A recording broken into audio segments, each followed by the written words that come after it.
Lovely. Welcome to episode 57 of the Paropod. You're here with your hosts, Mark and Owen. What's up? We're back at it again. It's one of our recommended film episodes. We're going to be talking about Southland Tales by Richard Kelly. Later on. It's a very strange film. Very, very strange film. Oh, shit. What? I forgot about that. What? I don't have a recommended movie. We still got a few hours. We got 2 hours. We'll be fine. Oh, fuck. We'll figure it out.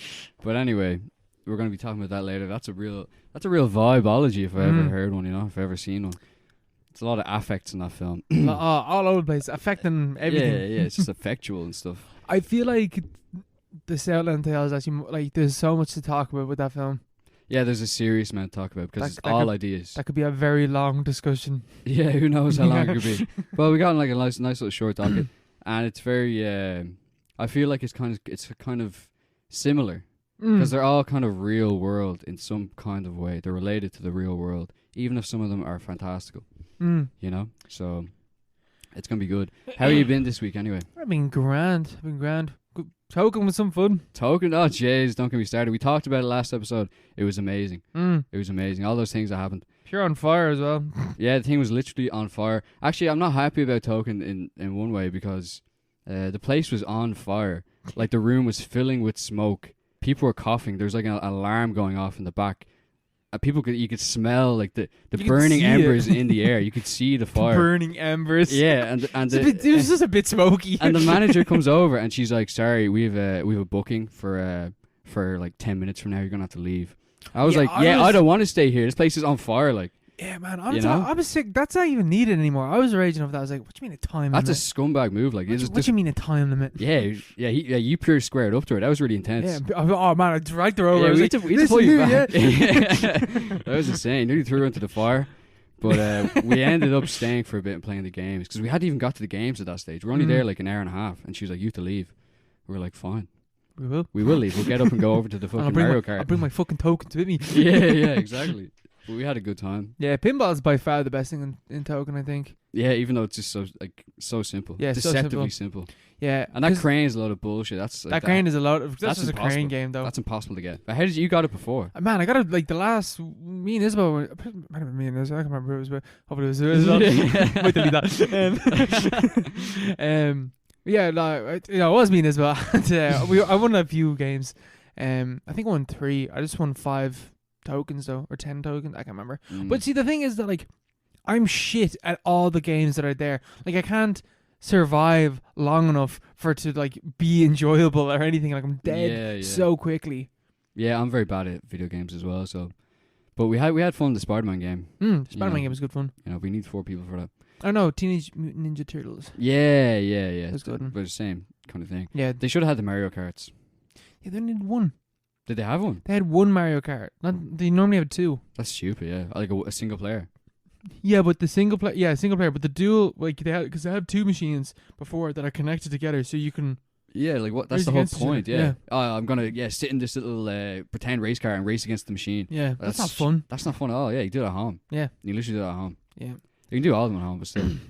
You can get them all online, to be fair, for free. Yeah. Well, yeah, no, I agree. Yeah, because I didn't even play them. I mostly just played the pinball because pinball is just. That was fun. Something about pinball is just very enjoyable. Even though I'm shit at it as well.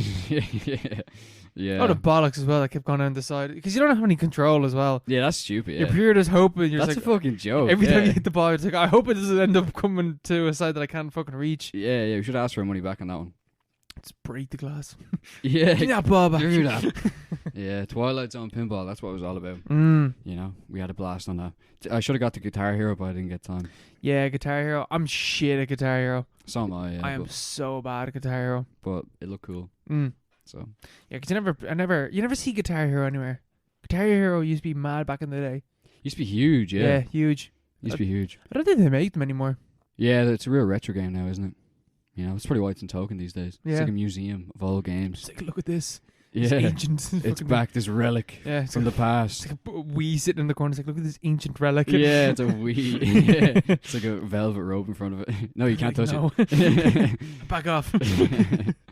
Oh, no. What you been watching this week? I had a look at New Order. Or Nuevo Orden in its native tongue of Spanish, Espanol. It's one of the new. It's an art house thriller film, which is recently on Mubi. Came onto Mubi there. It's a Mexican film, and it's caused a lot of controversy, recently, because especially in Mexico, we're kind of shielded from all this because I was presented this. Like, I keep getting the ads from a movie. Like, I think you're the same. Yeah, it just keeps popping up. Yeah, it keeps, every time I watch a YouTube video, even in work, it's like, I'm not even connected to my personal account at work. Somehow they know that I would like a movie, That's scary stuff. Yeah. That's different. That's Southland Tales stuff. We can talk about that later. But yeah, I kept getting ads for this film. And, like, Mubi's like a really, it's like an art house thing. It's progressive, like, it's all, like, old, sort of like, left film and stuff like that. And then there's this film, New Order, which they're really pushing. And it's actually like a really racist film. It's like a really right wing film. Like there's a huge backlash against it in Mexico because when the trailer was released, basically the film is about like a class war in Mexico, like sort of social breakdown in Mexico, and it takes place at a wedding with all the sort of Mexican bourgeois, all the rich Mexicans. They're all like white, like the white Mexican sort of upper crust.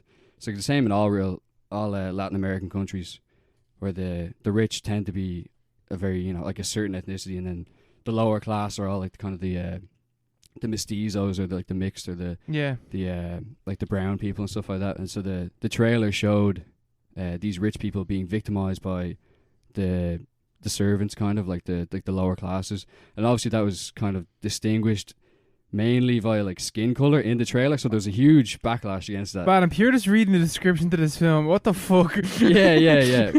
And like, so it's about an uprising, but it kind of takes the side of like the people who are risen against, Yeah, your main characters are the upper class. Yeah, your main character is Marianne, who's the bride to be. It's her wedding day. And she's this pretty... It's like, evil brown people are ruining my wedding day. Yeah, literally, yeah. She's this pretty blonde white girl. And it's her wedding day. And, like, they're all there and they're all snooty. And they're all, like, talking about, like, their, upper class things. They're talking about bribes and, like, making jokes about corruption.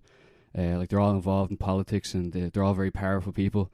And one of their servants from before arrives at the wedding. And he's all fucked up. He's just like arrives at the gates and he's asking for money because his wife she needs a heart valve surgery or something like that, and she's about to die. Yeah. And so he's like, I worked for you for so many years, for decades. Can you please give me 200,000 pesos or something like that? And sounds cheating for the director. Yeah. Keep going, sorry. And so he goes through, like, I think the mom, the dad, and one of the brothers, and they're all like, here, we'll give you 50,000 pesos. Fuck off. Because they notice he has on his sleeve, he has like a green mark. And outside the wedding, there's this whole thing where there's riots and there's like kind of social unrest. And like, it's kind of a protest movement, like it's kind of like Joker. Yeah. I saw it compared to Joker, like that kind of protest kind of stuff. And like the I don't know, the symbol of the protest is green paint. And so like, you have green paint on why do you have green paint on your sleeve? Get the fuck out. But Marianne's she's a very kind woman. She's like, I feel so bad. Like Elise, like his this man Rolando, his wife. Like I love Elise. Like I remember her from my childhood. I have to go back and save Elise. And so she leaves the wedding just before things happen, like before the ceremony. She goes off to bring Elise to the hospital and pay with her debit card. Because there's the whole thing where she tries to convince her father and her brother, but they're like, no, like you're an irrational woman. We're not going to give you the password to the safe. So she takes her credit card instead. Basically things completely fall out of control at that point, and Marianne is off with this guy called Christian who works for the family. He's like a servant. He carts her off to Rolando's gaff. As they're going there, things spiral out of control in the streets, and it turns into like a full-on kind of revolutionary like scenario. At the same time, in the wedding is infiltrated by the protesters, and they're covered in like war paint. They're all brown people. Yeah, invading a white space. Oh, yeah, Jesus, and they've guns, and they start. It all sort of escalates. But obviously, there's a huge backlash against this because it's like, why did you have to make it so obvious that like this is like very racially coded? Yeah, but not just as racially coded, but like you take the side of the, like they're being brutalized, and it's not clear that you're supposed to sympathize with Yeah. the rich people, but like it's from their perspective, and it's very like, you know, brutal what happens to them. It's very cynical. It's very cruel. And your man who directed it, Michel Franco, he's a white Mexican fella, and he was like, he didn't take kindly to all the accusations. He was like, this is reverse racism against the white Mexican people. Profound reverse racism because he is a white Mexican, is what he said. Yeah. Jesus Christ. Which is just out there. Which is just a way to definitely confirm that, like, it is a racist film then. Oh, yeah. But it's like a very, you know, like the film's not, I don't know, it's still very watchable. Like, it's not like a racist screed against the lower classes. It is in a way, like, but it's like it does it in a like a kind of a Gasper in a way kind of, you know, kind of way. It's more about the violence and the brutality of it.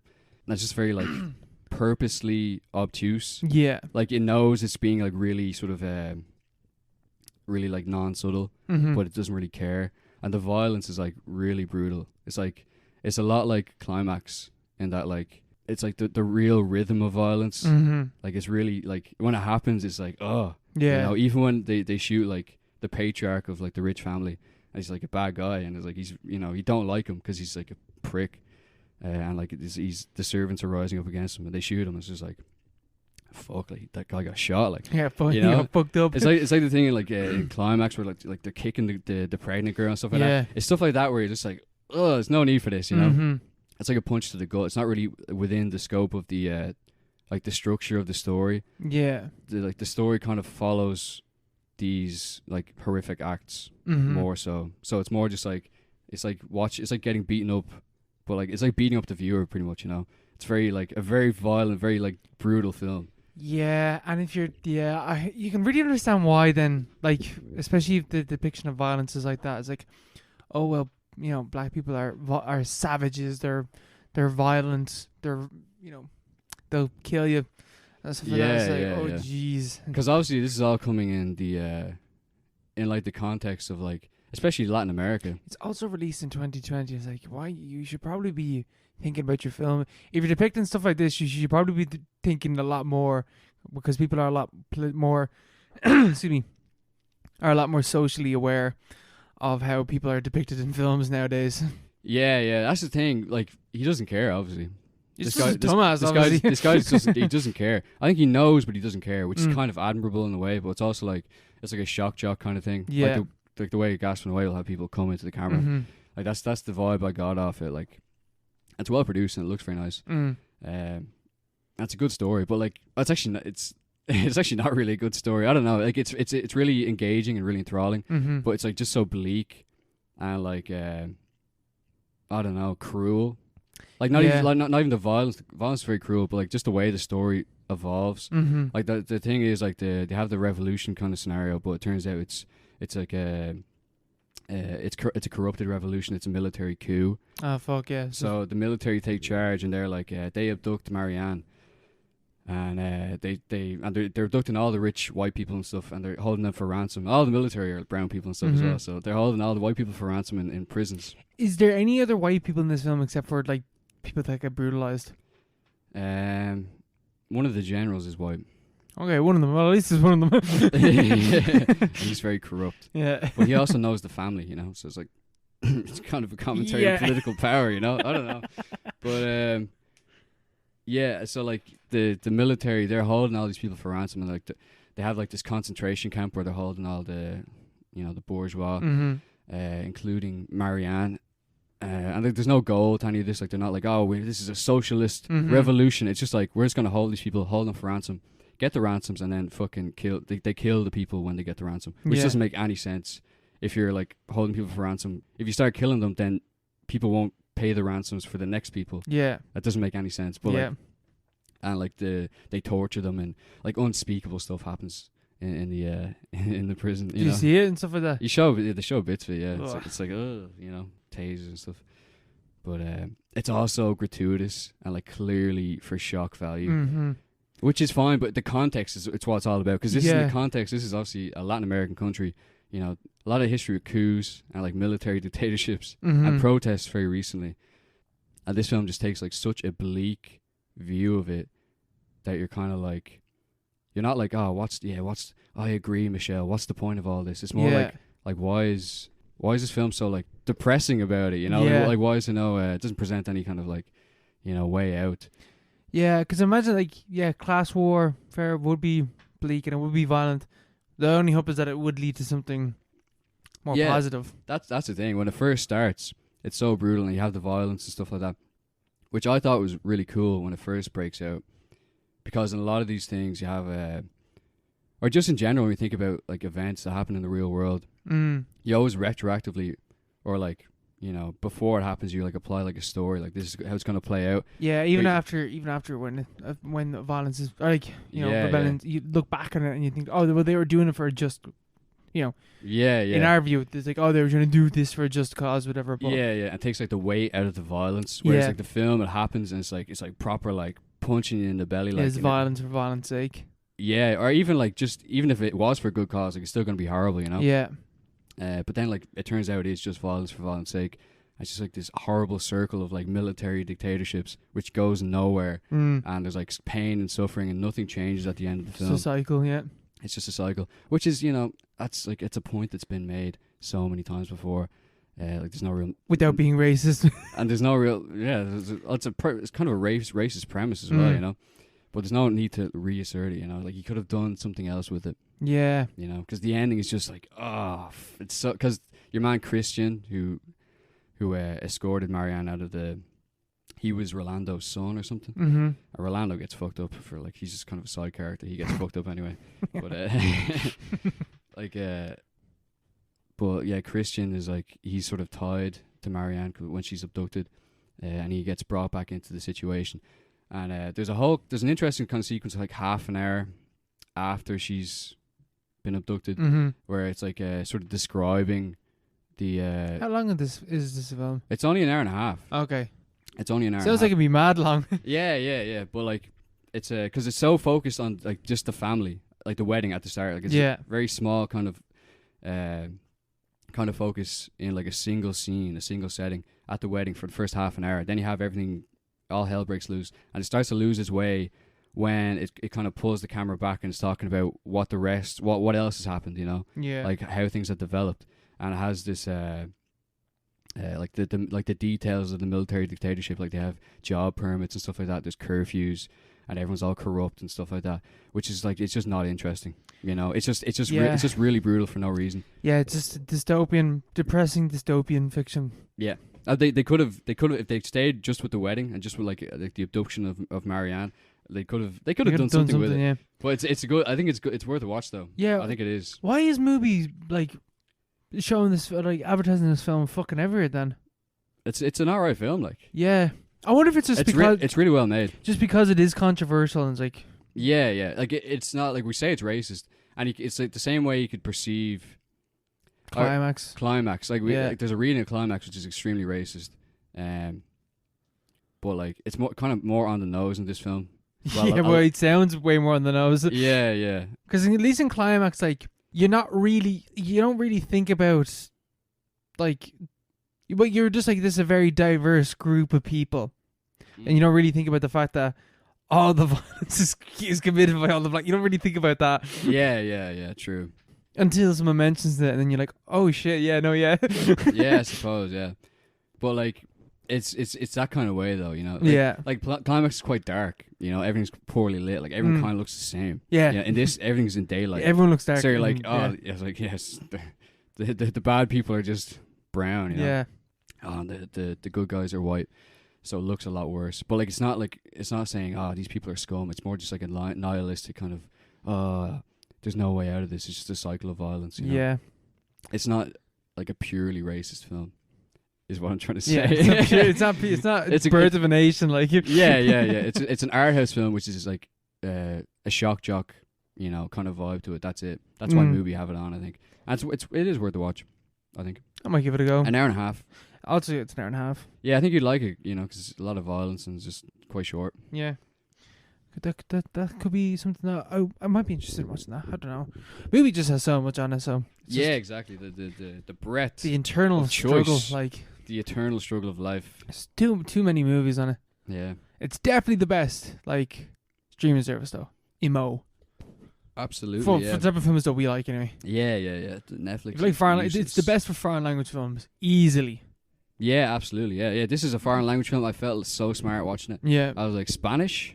Yeah, forget about it. Talk to me. Yeah, talk to me, you know? Talk to me. me. I did this in 6th class, I did. Yeah, absolutely. It's great. Despacito. Yeah, no, yeah, absolutely. Yeah, it's great fun, but yeah, what else? What did you watch this week? Well, I watched the entire Blair Witch franchise. All 3 films. Isn't that 4? Oh no, it's 3, yeah. No, yeah, there's only 3. I did them out of order. I did the second film, then the third film, and then I went back to the first film. But you also watched the first film as well, didn't you? I did. I watched it today. So we might as well go through it chronologically. Absolutely, yeah. This is the way to do it. Yeah, this is one place where Netflix finally paid off, you know? Yep. Netflix paid off. The Blair Witch Project is on Netflix as we speak. Which is kind of like... Which is a bit weird. Like, I don't know, like... It's not really a Netflix film, is it? No, it really isn't. Although they got that film Creep, so... Which is and also... Creep 2. And Creep 2. I've only seen Creep 1. I've never seen Creep. Creep's alright. We'll watch it next week. Yeah. What's it about? It's about a creep. It's about a weird stalker dude. Alright. That's all. It's weird. Yeah. Yeah, Blair Witch. I think we were talking about this last week, like during the break, saying that I think it is the most profitable film of all time. Yeah, they made it for nothing, for beans, and they made like, what was it, $250 million? Yeah, 250 million. I think Insane. it cost like 50,000 or something like that. Yeah. And mad. You can tell. Like it looks It looks shite. like shit. Yeah, it looks really realistic. But that's the point. Yeah, it looks so realistic, which makes it way scarier. Yeah. Oh man. Like for me, like, oh jeez, like years ago, my fucking shitty iPod Touch, lying in bed, just like scrolling through YouTube, just watching like trailers for horror movies. I don't know how old I was. I came across like Blair Witch Project trailer, and I watched it. And the Blair Witch Project trailer that I saw was when she's like speaking to the camera, and she's like, "I'm sorry, Mom. I'm sorry, Dad. This is all my fault." And I'm pretty sure that was the entire trailer. And then it just cuts to a scream at the end of. I think it is just that scene actually. And nothing has ever scared me so much in my life. Could not sleep. Because I thought it was real. Like I came across this footage on YouTube, didn't realize it was a trailer. I was like, "What the fuck is this?" Yeah, it looks so real. She's crying and all. Snot streaming on her face as well. Like yeah, I think everyone's seen at least the image, you know, the poster, where it's just like her, and it's like her little moon face. Yeah, her little dome. Her little dome. She's like, "Oh my god, man," and all this stuff. And it's like, like she should have gotten an Oscar for that. Yeah, man. That's literally better acting than any Oscar film. Like, yeah, easily better than. But who is she like? Who is she? That's the thing. Like, none of them ever did anything. None of them did anything. But I got older. I watched Blair Witch. Did not like it at all. Didn't like Blair Witch. And then I just decided to watch the second film because I heard that was really bad. Then after watching that, I was like, I'm gonna watch the third film. And I was like, I'm gonna go back and watch the first film.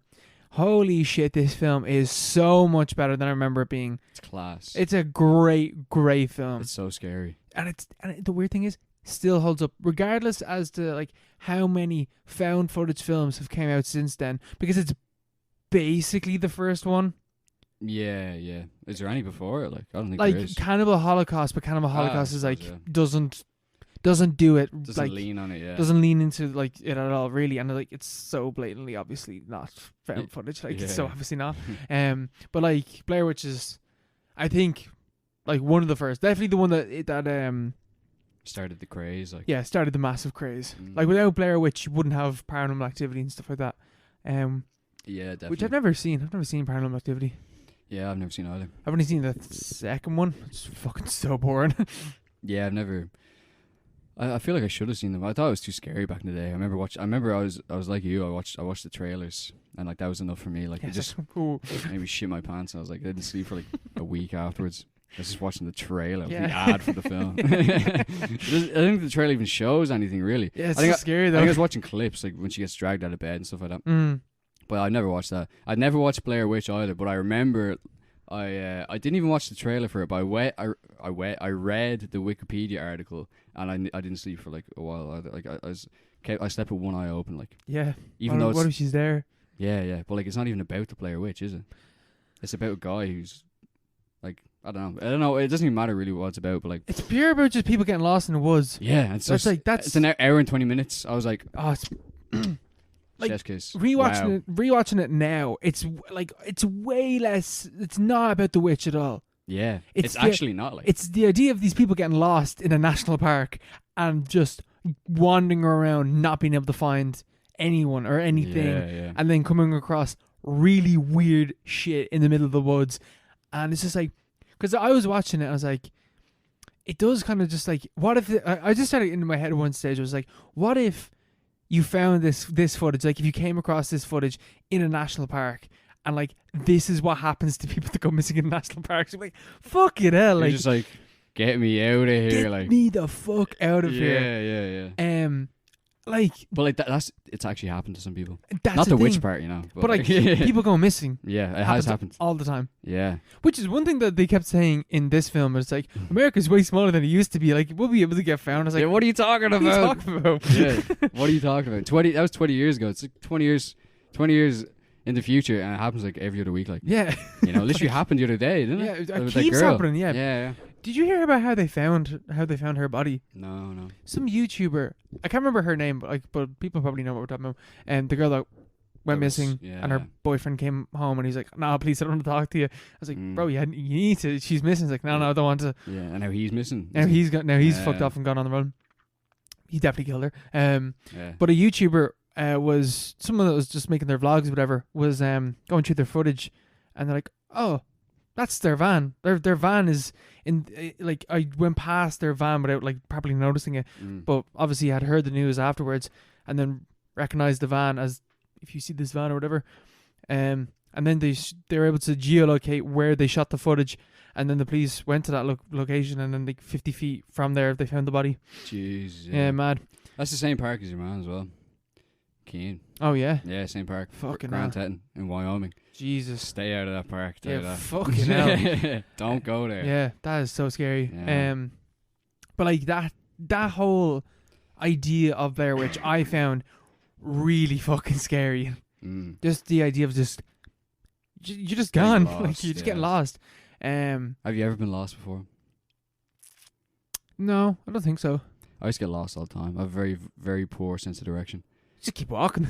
I used to get lost in like the neighborhood. Like I used to get really panicky about it. You know. I don't think I ever got lost in here.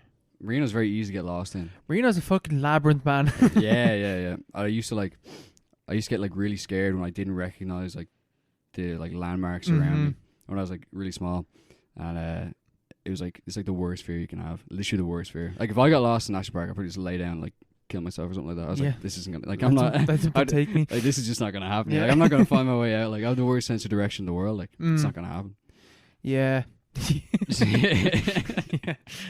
Yeah. Well, at this age, I just use Google Maps everywhere I fucking go. Yeah, but like you don't get Google Maps out there. Like no, but like I'm not going hiking in a national park. You fucking serious? Never, never doing that. At least by myself anyway. I'm never doing that. But what were we talking about? Oh yeah, fucking Blair Witch. Yeah, Blair Witch. Yeah. Yeah, because even still, it is an extremely like realistic film. Like the sense of reality in the film. Yeah, like they say their lines, and like you're saying the lines are improv and stuff like that. At least like I've heard part of it, yeah. Because I was watching Mark Kermode talking about the third film, and he was like, the way that they shot the first film was that the director just gave them a map and was like, here, use this, go into that woods and follow this map, and you'll come across all these landmarks, and just shoot yourselves. Shoot yourselves to get to the end of it. Yeah. Let's like shoot all the footage or whatever and just keep going. And that's like their reactions when they see stuff is like their genuine reaction to seeing it. Yeah. Oh, as genuine as you could have when you know that yeah. you're in a film. Yeah. The way they say the lines is so naturalistic. Like they stumble over words and stuff like that. Just like as they're saying it, you know. And their reaction to being like, I don't know, like tired or whatever. Or just sort of, obviously they're not actually tired, really, you know. Or like hungry and stuff. It feels real, you know. Just the way they say it. Like they're not, like in a film you'd have, you know, more of like a dramatic kind of structure to it, you know, have it build up. But they're just kind of fed up, and you can vibe it. Yeah. Through the camera, and even the way that she's filming everything, and they keep pointing it out. They're like, "Why are you filming?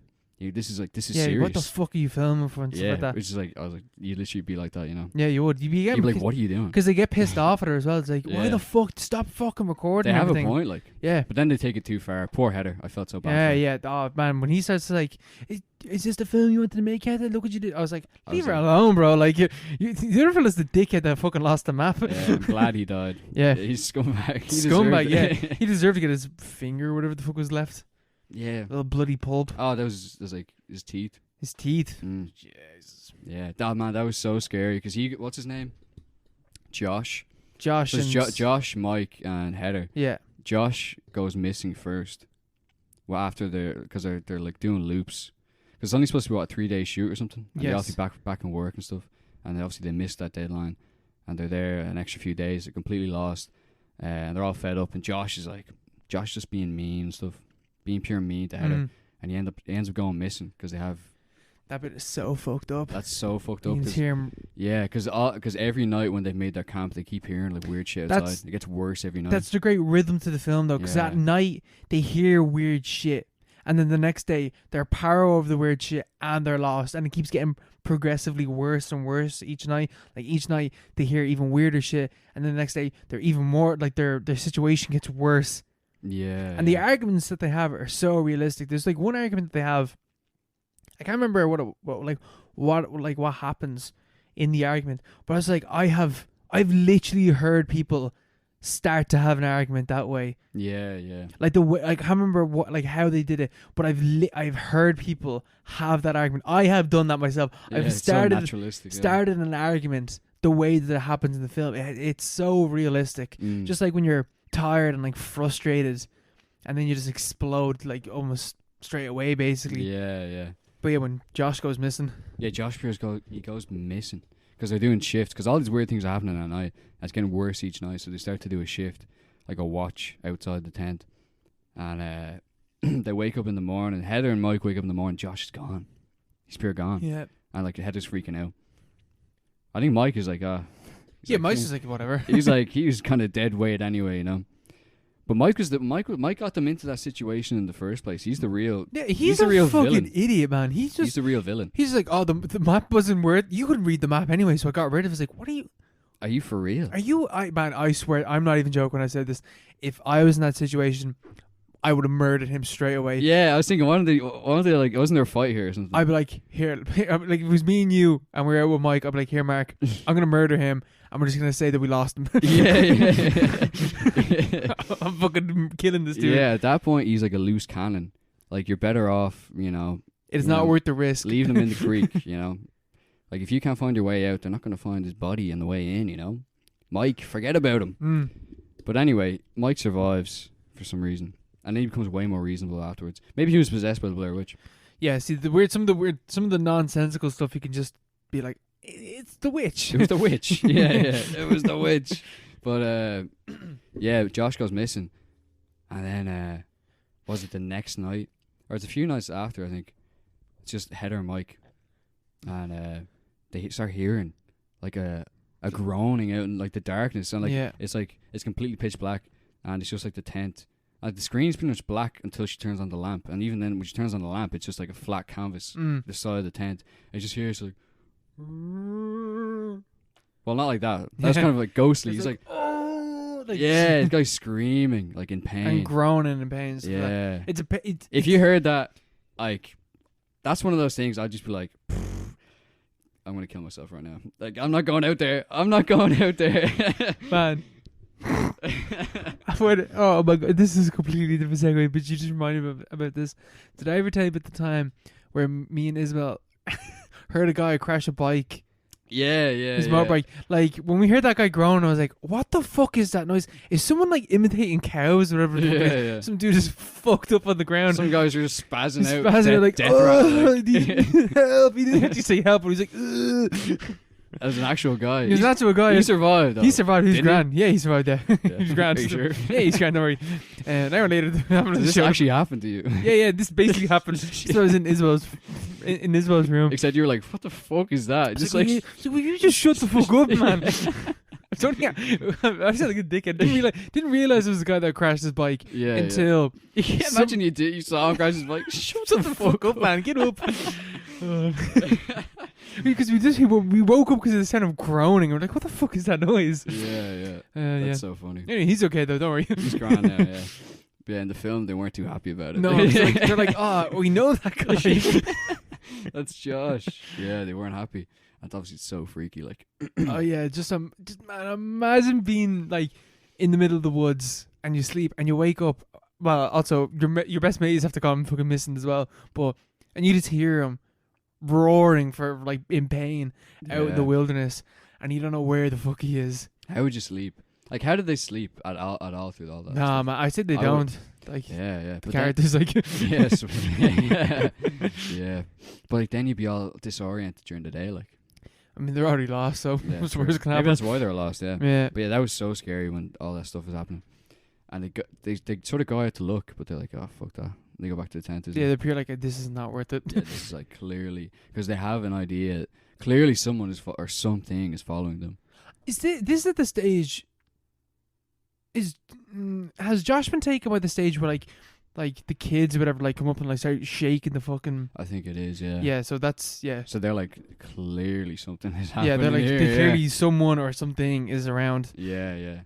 Like surely it's the witch, but it's not even. That's the thing. It's not even about the witch, is it? Because the story. Because they go through the folklore at the start of the film, and like Maryland locals or whatever. They're talking about a guy who lived out in the woods who like killed children. Yeah, under the influence of the Blair Witch. Oh, was that it? Oh, yeah. I completely missed that. Yeah, so that's not even explaining. I only know that because I've seen the fucking other two films. Oh, that's not explained properly in the first film. Yeah. But yeah, that's what happens. That's what happens. Okay, yeah.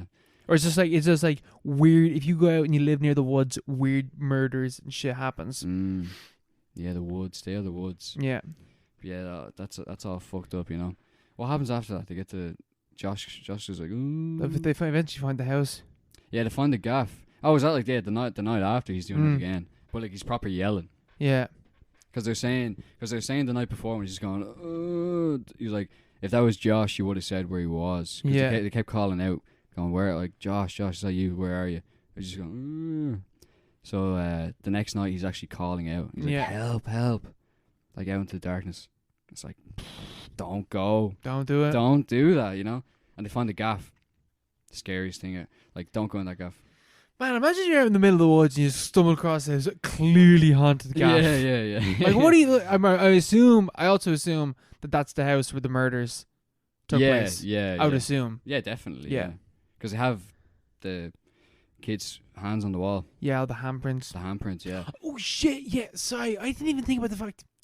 That's what the end... man, I've watched the entire franchise now. And only now do I cop that, like, Josh or whoever... Mike in the corner is the fucking kid. When the kids were forced to look in the corner.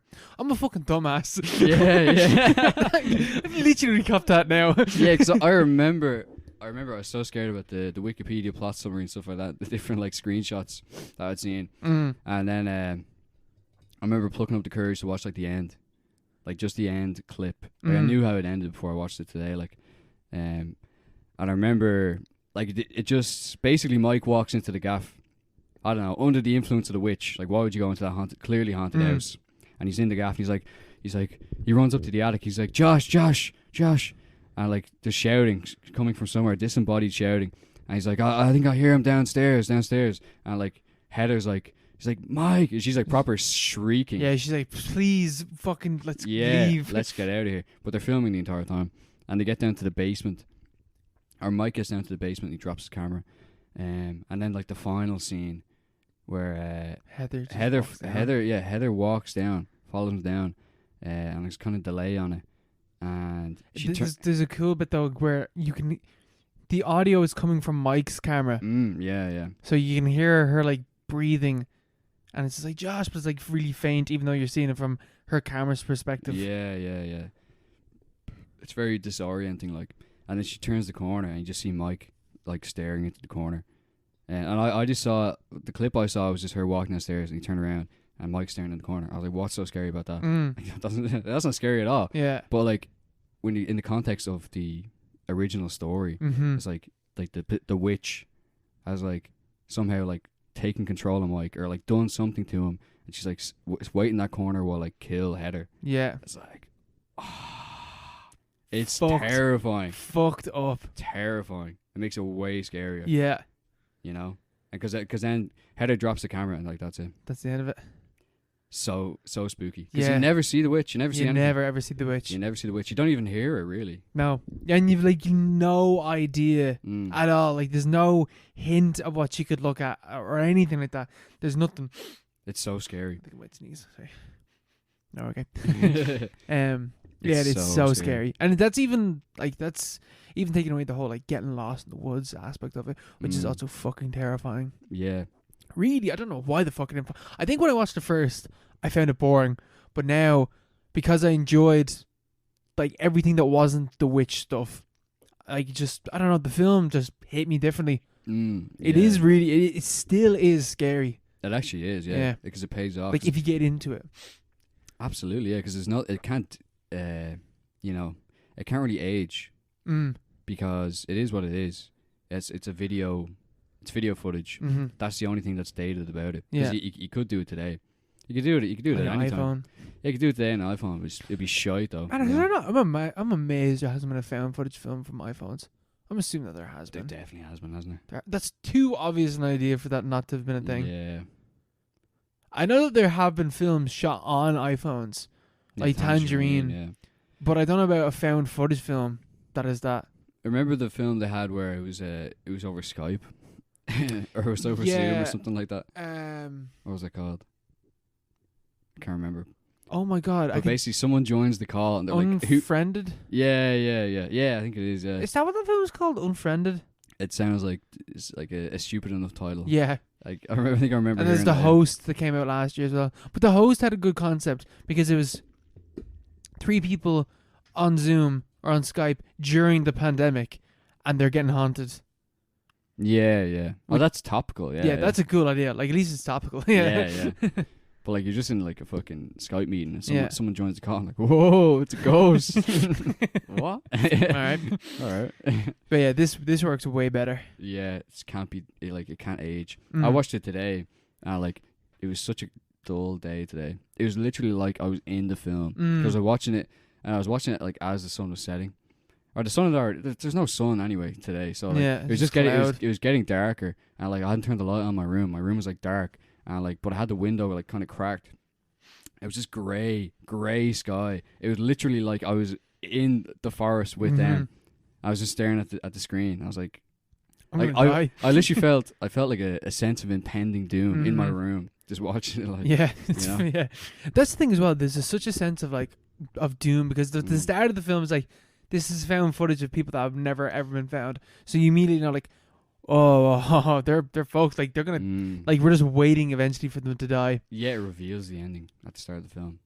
It would have been amazing to watch when it first came out. But obviously you wouldn't have the internet where you could obviously if this came out today you could track down the people. Yeah, you like just look them up on Facebook. You'd know that they weren't actually dead. But there's no way of knowing that when when it was first released. And they made them sign NDAs and stuff. Not to talk about it. Yeah, not to talk about it. Clever, unbelievably clever, amazing marketing. Because that's the thing. There was a mad mania and paranoia kind of about Blair Witch, which is what Blair Witch 2 is about, or Book of Shadows Blair Witch 2. Ooh, is this the same peeps? No, this is entirely different people. That's okay. So Blair Witch 2 is a terrible movie. I need to emphasize that fact. This is not a good movie. However, it has an ingenious idea for a film, which is that this film is about the like hysteria that the first film caused about people like, is it real, is it not real, and then going and flooding the actual town, because I assume that did happen. Like people flooded to the town to go off into the woods and see if they could find the Blair Witch and stuff like that. That definitely happened, and that's what Blair Witch 2 is about. And it's about these people that go off into the woods to investigate the Blair Witch. Is it real? And like Blair Witch is a film within Blair Witch 2. And they're like, it's just a movie, like it's not real. And some people, the other people are like, oh well, I mean the Blair Witch is an actual thing, so it's fine. Let's see if it's real or not. It's not a found footage film. Well, understandable. Yeah, Well, parts of it are found, like the ending is found footage, kind of. Like I'll get on to the ending in a bit. But okay, so reasons why this film is bad. Acting horrendous. Acting is so bad. Is there anyone we know in it now? No, I don't know. I didn't recognize anyone. Second problem, which it ties into the larger problem of the entire film, is the post-production of the film. When the film was finished, the studio took it and were like, okay, we want this changed. So they re-edited it and moved around bits of the story and added in like these bits where like some of the characters are being interviewed by police, being like, we know you did it, you son of a bitch, and then you're just like, what the fuck is this about? And it's just like inserted into random moments of the film, and then there's flashbacks and flash forwards and fucking things that are like going, like some things are real and some things aren't real. Like, it's just a hodgepodge of all these things that you're not sure like what's going on. Now for me, I was watching, I was like, I don't know what's going on, but maybe that's kind of the point, because maybe the point is like the mass hysteria and the paranoia and the like imagining things that aren't actually real. What's that? It's psychosis kind of thing, like a group psychosis. What's the word I'm looking for? Mass psychosis. Yeah, like mass psychosis. Mass hysteria. It's mass hysteria. Yeah, literally, the mass hysteria that's going on. The music was changed. They basically made it into a 90-minute Marilyn Manson music video. I remember you talking about this. It is the most 90s MTV shit you have ever fucking seen. It's cringe. It's mad cringe. Is it like scary? No. Except the ending. Like I really do think that the ending of Blair Witch 2 is very, very good, because basically like characters keep seeing things and you're like, you don't know what's real and what isn't real. And like basically these guys, like it's about like 5-6 people go off into the woods and they stay overnight in the foundation, or like in the house that we see in Blair Witch 1, except like it's just like the foundation of the house. Yeah. And there's like a massive tree like grown there, and one of the guys is like, hold on a second, like how the fuck is there a house here but there's a massive tree? Like that doesn't make any sense. And people are like, yeah, sure, whatever, man, whatever you say. Yeah, because he's meant to be like the tour guide. And like, oh yeah, sure, man, whatever you say. Anyway, they stay the night there, and then they wake up the next day and like all their like camera footage has been moved into underground, which is where like Heather's footage was found. I can't. No, sorry. I'm sorry. So is the Blair Witch original? Is it real in this? Yes, the Blair Witch film is a film within this film, but it's real. But the Blair Witch is also real. But like, is the film? Oh, that's the thing, because they're like you. They don't know if it's real or not. They don't know if it's real or not. Okay. Yeah. They just know that it was released in the cinemas, but they don't know if it's real or not. Oh, okay. That's a cool premise. So yeah, it's basically like the reaction that people had to the Blair Witch was like, I don't know if this is real or not. So they stayed the night there, and then their like papers and like books and shit have been ripped apart. Everything's gone missing basically, and they're trying to stitch together what happened the night before. And all this mad shit happens basically, like fucking they're watching like footage that they have, and they see that one of the women that's there is like was walking around the tree naked, and she's like a Wiccan, and like, oh, she's clearly the fucking witch. And then she turns out to be dead later on in the film. It's hard to describe the plot in this film because the plot is literally all over the place. Yeah. But at the end of the film, basically one of the characters, they're like, no, you're the witch. These three characters turn around and they're like, you're the witch. You're the one that caused this shit to happen, because they realized that when they eventually stitched together what happened, they all had this massive orgy and went off and murdered these people and put them around in a pentagram, and then they came back and they just had like a blood fucking ritual and stuff like that.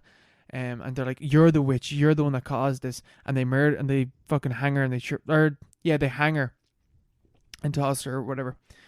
Anyway, then when they're captured by the cops and the cops are looking through the footage, they're like, no man, we didn't do it. She was a witch or whatever. They're like, she did this herself. And like, really, are you sure? And we watched then the footage that they've been recording when she supposedly killed herself, and she's like it's the complete opposite where they're like, you're the witch, and she's like, no, she's begging them to please not kill her. Yeah. And then they're like, no, you're the witch, and like one of them is the husband of her, and he's like, come on honey, I'm gonna fucking kill you, and she's like, please Eric, stop, and she's begging them to stop. Yeah. And it's like, oh, that is so fucked up. That is grim. Yeah. Because it works that way, because because it's not shot found footage, and that only works if you shoot it like a film, and then when we see the found footage, we see the reality and the truth of what actually happened. Yeah. That is an interesting kind of, turnaround or whatever, So there's like really, and the idea of exploring the mass hysteria that the first film caused is also really interesting. Like there's really good ideas in the film. Yeah, I think that's actually touched on in the original, isn't it? I remember when is it Josh is getting all weird, like he's kind of losing hope. Yeah. And he's like he's taking the camera off Heather and he's filming it, or he's just filming random stuff, and he's like, I understand why you love the camera so much. Like it's almost not reality. Yes. Like it's like a filter on reality. Yeah. Like it's a way to sort of distance yourself from what's actually happening or something like that. I do remember that as well. I was like, yeah, nice. Because that is definitely something in Blair Witch 2. The problem is that was completely fucking butchered by everything else in the post-production. Like, yeah, I feel like I don't even think that the original film would have been good. Like, if there was ever a director's cut of the film, it wouldn't even be that good of a film, because there's all this weird shit in the film as well about like goths being like wow, what the fuck does it? One of the characters like we're a persecuted minority or something like that. The goths were the persecuted minority. Yeah. It's true. It's true. And it's like the real racism is against goths in this world. There's a few bits like that I was like, what do you think they got genocide? They're gone. Yeah. They're only just coming back. All those bankies. Yeah, all the bankies.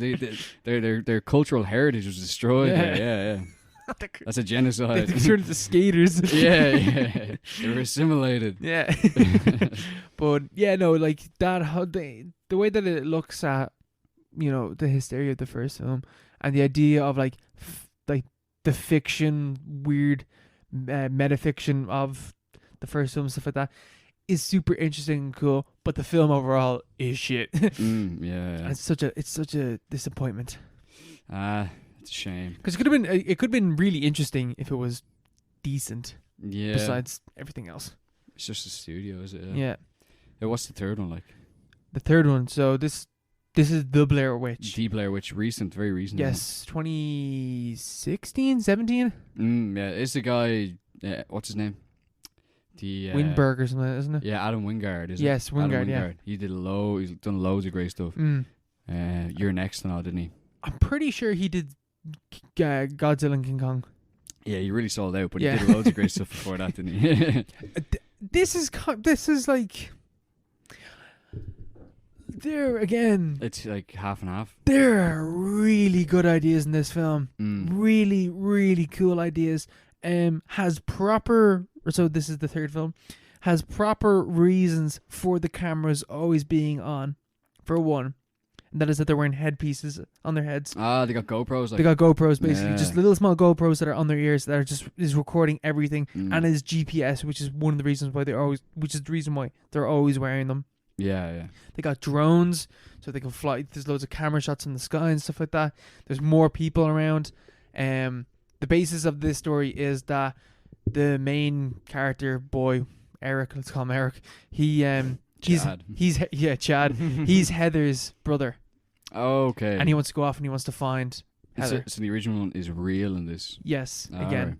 Right. Or at least, yes, the original film is real. Actually, what happens is that he's always looking for Heather, and he finds this footage of someone like running through a house, and then it like flashes up to a mirror at 1 second and pops back down. And he's like, that's Heather. He's like, that's Heather. You can see Heather. Either I don't know if she's alive or dead, but that is Heather, and we need to go here. We need to find out what happened to her. So they fuck off to Blair Witch County, and Blair Witch County. They get lost in the woods, and they have these two people that are from the local town, and that's where you get more context, and more lore to what's going on and stuff like that. But there's a bit where like they're going through a river, and one of the women like fucking steps on a rock or something, and it punctures her shoe. She gets a cut in her foot. And there's body horror in this film as well, and stuff like that, which you don't expect from a Blair Witch ghost film. Yeah, because the reason why people keep going missing in the woods, whatever the fucking name of the woods is because the Blair Witch isn't giving people psychosis or anything like that. She basically warps like time and space. Yeah. And people experience time and space differently. So there's a bit where like they're all together and one of the guys fucks off and he gets lost for like a few hours to them, and then he comes back, and the two of them fuck off and they come back, and they're like 2 weeks have passed for us, and they're all fucked up, and you're just like, oh, they're, and like they but walk, he's fresh, and they're fresh because we're from the perspective of the other people with their cameras, and very little time has passed for us. But when he comes back, 2 weeks have passed and he's all fucked up, and he's like, we've been out here for weeks. How long has it been for you? And they're like, it's only been like 2 hours. They're just like, I hate that. Yeah. And that's another reason why they can't get their way out, is because every time that they walk out into space, they just loop back around to the same spot again. Yeah. So that's a cool kind of explanation. Yeah. It's kind of like Picnic at Hanging Rock, from what you described that film as. Yeah, that'd be very interesting. A similar kind of idea where like time and space is like being fucked and warped around with, but they don't know why. And they don't know why. Yeah, that's what the Blair Witch does. Is it like really explained though? No, it's well like, the most kind of left. The most that you get is like the guy coming out and like he's like 2 weeks have passed for me, and you realize that like when someone goes missing, that like you don't know how long they're gonna be, from their perspective. You don't know how long they're gonna be gone for. Yeah, that is pretty cool. Time dilation. Yeah, time dilation. Like it's really interesting. And even like a found footage film like that is such a cool idea, because it's like we're watching it from their perspective the entire time. But it's not how they perceive it. It's not how they, and even like when one character goes away, you're just like, how long has he been actually gone for? For like compared to the other people, because sometimes like one character goes off and they're like, where the fuck is, like they're freaking out, they're like, where the fuck is he? But for him, he's just like, da, da, da, da. Yeah, he's going for a piss. Yeah, like, what's the crack? So the body horror comes into play with the girl's cut on her foot, because time is moving in a weird stage. Yeah. So her foot is like moving and shit like that, like it like jumps out and stuff like that. It's like gross, like the cut on her foot. Like it's like like the cut is like getting worse. Yeah, the cut is getting worse and like moving and shit on her foot, and they're like, that looks bad, and she can't walk and stuff like that. It's gross. That sounds cool. Then they get to the house. Eventually they get to the house, and this is kind of where the film goes down. Just a little bit, because one of the characters refuses to go into the house. She's like, I'm not fucking going in there. And I can't remember how many characters there are left at this stage, but one of them has gone in. The main fella's gone into the house. He's like, this is where Heather is. One of the other fellas, who's been gone for a few weeks, and he's like kind of losing it now. He's like, oh no, the Blair Witch wants us to kill people to fix it. Sorry, that just reminds me of one thing. There's a really cool bit where, you know, the big voodoo dolls that they come across in the first film. Yeah, like hanging from the trees. Yeah. Well, one of the girls like picks one up and she's like, "This has got my hair in it." And one of the this is at the stage where the characters that we follow haven't been missing for that long, but the two other people have been gone for weeks. And she's like, "She has my hair," and they're like something bad is really happening. Yeah. Meanwhile, the other character's like, "Here, what the fuck? You're doing this. Like, you're after causing all this stuff. You're trying to set us up, because it's the two local people that have fucked off." So like you're just fucking with us, like you're causing this. So she snatches the voodoo out of her hand, and your one's like, "Oh no, it's got my hair in it," and she just snaps it in half, and the girl fucking folds in half, and like her fucking knees are up at her shoulders. Whoa. And her neck is all bent back, and all the characters are like, "Oh shit," and they realize like, "Oh my god, no, this isn't. This is real. This is real." Jeez, is it like, is that fully shown? Yeah, basically. Well, does it look good? It does, well, because she drops so quickly to the ground. You don't see it. That like they look down, and she's like, you don't see it slowly happening to her. Like, she's there, and then she drops to the ground. They look down, and obviously that's where the cut is, and there's this mangled body on the ground. Oh god. So great body horror in the film again. Yeah, it's pretty cool. Anyway, back to the house. So your one is refusing to go into the house, and you hear this noise, Understandably, yeah. and she turns around, and the Blair Witch is there. Like you see the Blair Witch. This is where I get off. Yeah. Yeah. That's not good. What does she look like? She's really tall, and she's not like a woman. She's like a monster. She's like a noodle monster. Like Slenderman. Like Slenderman. Slenderman. A little bit like Slenderman, but so naked weird. and like crawls. Yeah, that's not a witch, is it? So she sees that, she's like, "Fuck that," and legs it into the house. She's like, "Fuck." She's like, "I'm not fucking staying here." Yeah. And she gets chased around by the Blair Witch and stuff like that. That's grim. And there's like a whole chase sequence, and it's a cool bit because the whole time dilation thing is still going on, obviously. And then we see at one stage the footage that we seen at the start of the film, because it's actually the girl, like his like girlfriend or whatever, who's running up the stairs and darts the camera at the mirror, and what he thought was his sister is actually his girlfriend. Because she's all fucked up because like time has gone by or whatever. So he just like she's aged. She hasn't aged, but she's like dirty and like mangled and stuff like that. Yeah. So she like flashes. We see the footage again. Yeah. And so we realize that that's. Well, how does that come back? See, that's the thing. This is the weird time thing that's going on. The footage that he has seen that brought him to the Blair Witch is actually stuff that happens at the end of the film. Yeah. So That's so weird. Again, cool ideas in the film. Yeah. But you see the Blair Witch fully, and there's also this whole thing where it's just like, if you don't look at the Blair Witch, she can't attack you. That doesn't make any sense. Yeah, that's I don't know what the fuck. She can't attack you. So there's a bit where like one of the characters is like walking backwards with like her camera facing her, and she's looking at herself like from the flip or whatever. Yeah. And the Blair Witch makes a noise as one of the other characters, and she turns, and then it just and film end done. Because she looked at it. Because she looked at the Blair Witch. But if she sees it in the camera, if she sees it in the camera, it doesn't matter. That's stupid. Yeah, if you look directly at the Blair Witch, you're fucked. So but like, that's why I was like, why are you walking backwards? Why are you not just looking through your fucking camera then? Yeah, exactly. Yeah. But obviously that doesn't count because well, that would be a cool way of tying it back into the. Mm-hmm. That'd be a great excuse to like have. Oh, we need to watch. We need to watch through the cameras, or else she'll get us. Mm-hmm. But like, even then, it's stupid to tie it into like a physical kind of thing. Like someone's folded over. Someone's been folded in half by voodoo. Like they didn't see the Blair Witch, you know. Clearly. That's not the whole. It's a ghost. Yeah. Missing the point. Well, I like the spirit of it. It's on Netflix.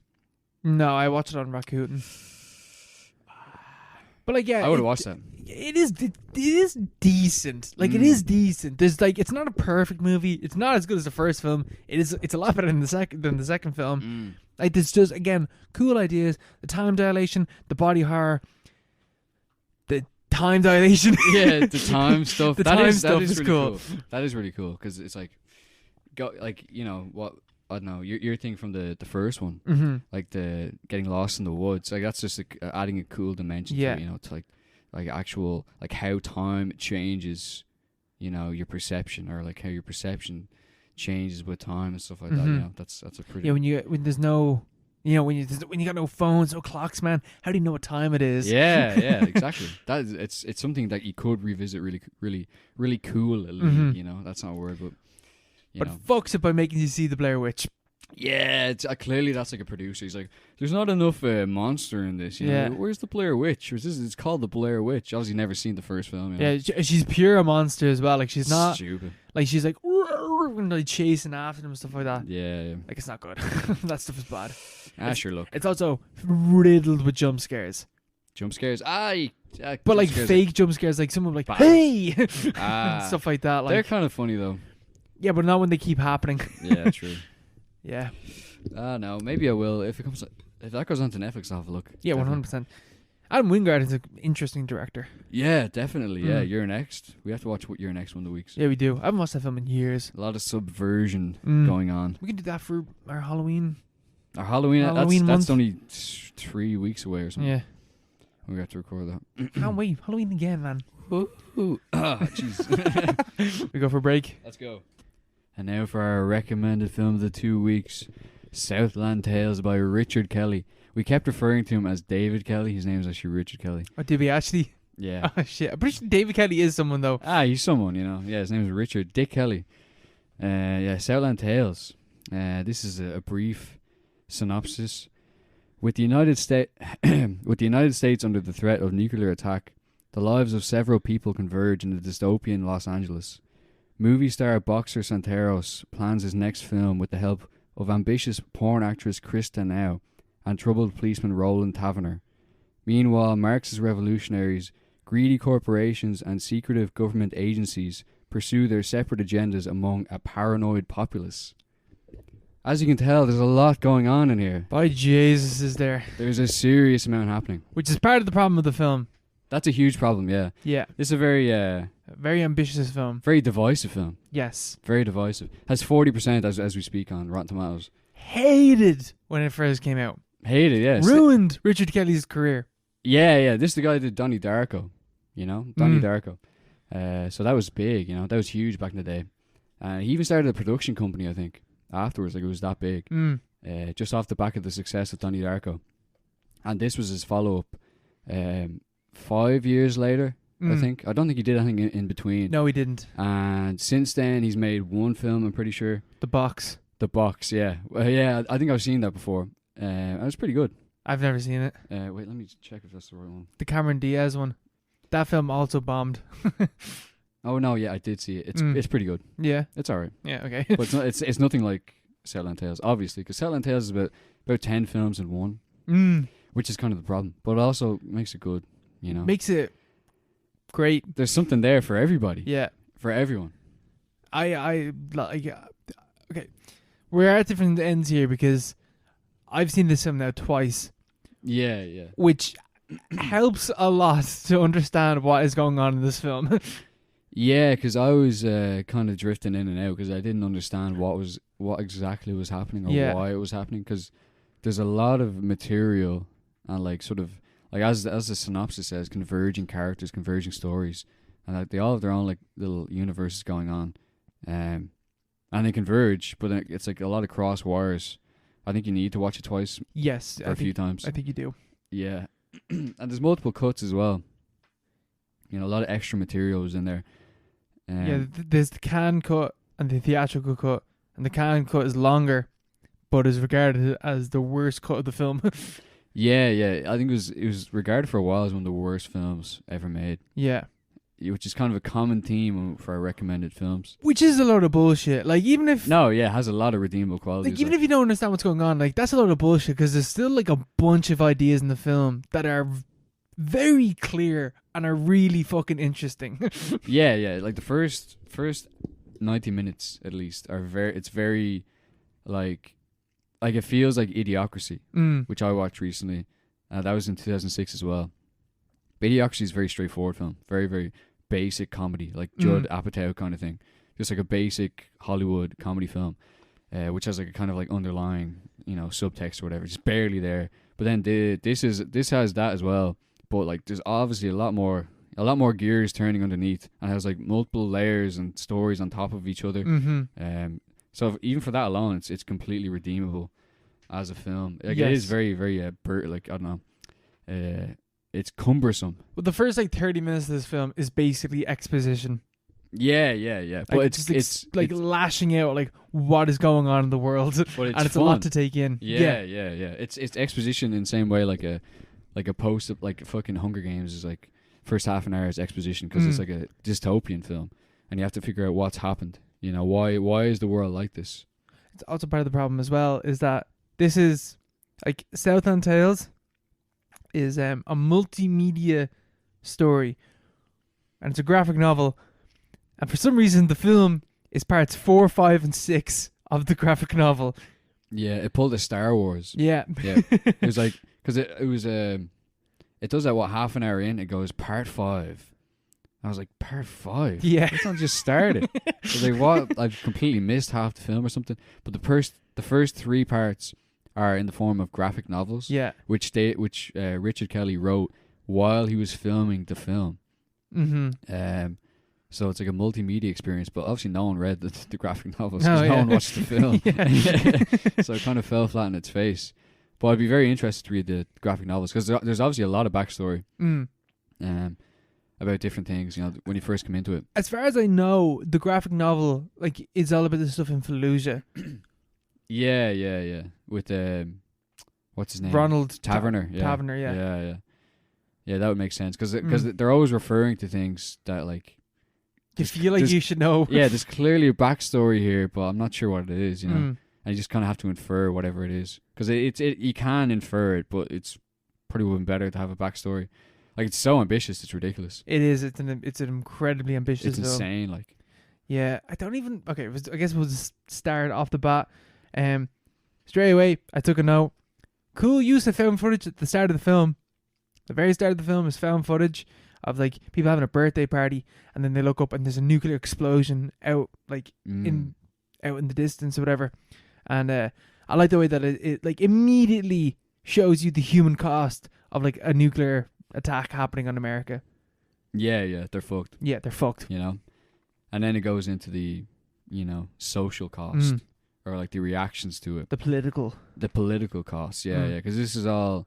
I think the backstory to the production or like the way it was like written. He wrote a version of it before 9/11, where it was just about, I think, what's his name, Boxer Santero. Santero, Krista, and two cops. And then 9/11 happened and things changed. I think Donnie Darko was released on the same day as, or Donnie Darko dropped on the same day as the Patriot Act, which was Really? So it's like that's like a defining moment in American history, modern American history. So things really changed, and suddenly your man Richard Kelly's like in a position to make a film about things that are happening, history as it happens, pretty much. I think this is like the form that the film takes, like as it currently is, relative to what it used to be. Like the original idea is like reflective of the way things have changed, like in real time. Yeah. Like the Patriot Act, like the surveillance state, and like sort of the commingling of celebrity and like politics and consumerism. There's like so many different ideas going on. Yeah. It's insane. Like the first proper note that I took, and I didn't even think about this the first time I watched it, was like, this is a post 9/11 film, height of the Bush era, imagining what a post nuclear attack America would look like. Like it's using the like what America looked like after 9/11 and like the paranoia and the political like grab for power, and then just heightening that to like, well, what happened if a nuke dropped? Like, what would we look like then? Yeah. Like, what would, like, if there was a nuclear attack in America, what would the Patriot Act look like then? It'd be off the wall. It'd be off the wall. It'd be off the wall. All signs to point to some crazy dystopian surveillance state. Even more dystopian than whatever exists right now. Like all the prison program and stuff like that. But like even have there's like a newsreel that plays. I think at the start they're just going basically sort of bombing you with information. It's too much information in too short amount of time. Yeah, it would have been better. Maybe it was like a recurring thing. It is a recurring thing throughout the film, but there's a lot sort of packed into the first like 10, 20 minutes or whatever. Yeah. But they're talking about how it's basically a World War III scenario. There was a nuke dropped on Texas in 2005, and since then there's like a protracted war, a world war versus the axis of evil, pretty much. Yeah, the film takes place in 2008. Yeah. So like the near future at the time, and it's they're versus North Korea, Iraq, Iran, and they threw in Syria as well, which is kind of because like this film's known for like predicting things that actually did happen. Syria weren't like the Americans were fine with Syria in 2006, but this film knew it's like Syria, Middle Eastern country, full of brown people. They're going to be at war at some point. This is going to happen in the future. Yeah, and it happened. It did happen. It It eventually happened, and they don't go into like why or like how these countries got hold of a nuclear weapon. They just do have them. They just do have it, and it's just the effects, like the fallout, and like I don't know, like the mass psychological fallout. There's also like time travel and stuff. Like I kind of lost. There's so much going on. Yeah. I have no idea what happened with the time travel. I was watching a few videos and sort of cleared it up, but it's basically your man Boxer Santeros, played by The Rock, Dwayne Johnson. He's very good in this. Fucking amazing in it. He's so good. He does this thing when he's scared in the film, where he puts his hands together, kind of like Mr. Burns, and like twiddles them and like looks side to side with a scared face. And I love it. I want that tattooed onto my face. Yeah. Why does he do that? I don't know. Does he do that in wrestling or anything? I genuinely think, okay, this is like immediately getting the spoilers now to the end of the film. I think it's the two halves of himself. Like the hands is like the two halves of himself. It's only one hand, like. It's only one hand, but it's going like that. It's touching off like Yeah. two hands touching yeah. together, and himself like wondering like what's going on, because he is himself 69 minutes into that's the thing about this film as well. 69 is a big thing in the This film. film is like the most bimbo, himbo, stupid, dumb film ever. Like the characters in this film, like what's her name? Krista now, and Boxes and Tarot are a bimbo and a himbo that like just tried to save the world, basically. Yeah, pretty much. Yeah. She's a porn actress, and he's just a celebrity. He's just an actor. Yeah, he's just with an political actor. ties. Yeah, well, he's married to the daughter of a governor or something. That's like going that. for president. Yeah, Frost. Yeah. But the whole thing is the neo-Marxist underground revolutionary movement, which has Amy Poehler in it, and Wood Harris, I think his name is. But they're planning to stage a false flag operation, which will destroy the Republican Party. Yeah. And so ensure a Democratic majority or something like that. Because they're like, because it's now a rush for California, because California is now a swing state. Whereas like it's either California votes Republican for the first time in like 50 years, whatever it was, thus securing the Republican Party as with the majority, or it will stay Democrat, and it's like a fight for that. Like that's what they're all aiming for. And Boxes Santero is key to that, because I'm assuming he just has major like sway. Like he's a big public figure, and he's married into the whatever.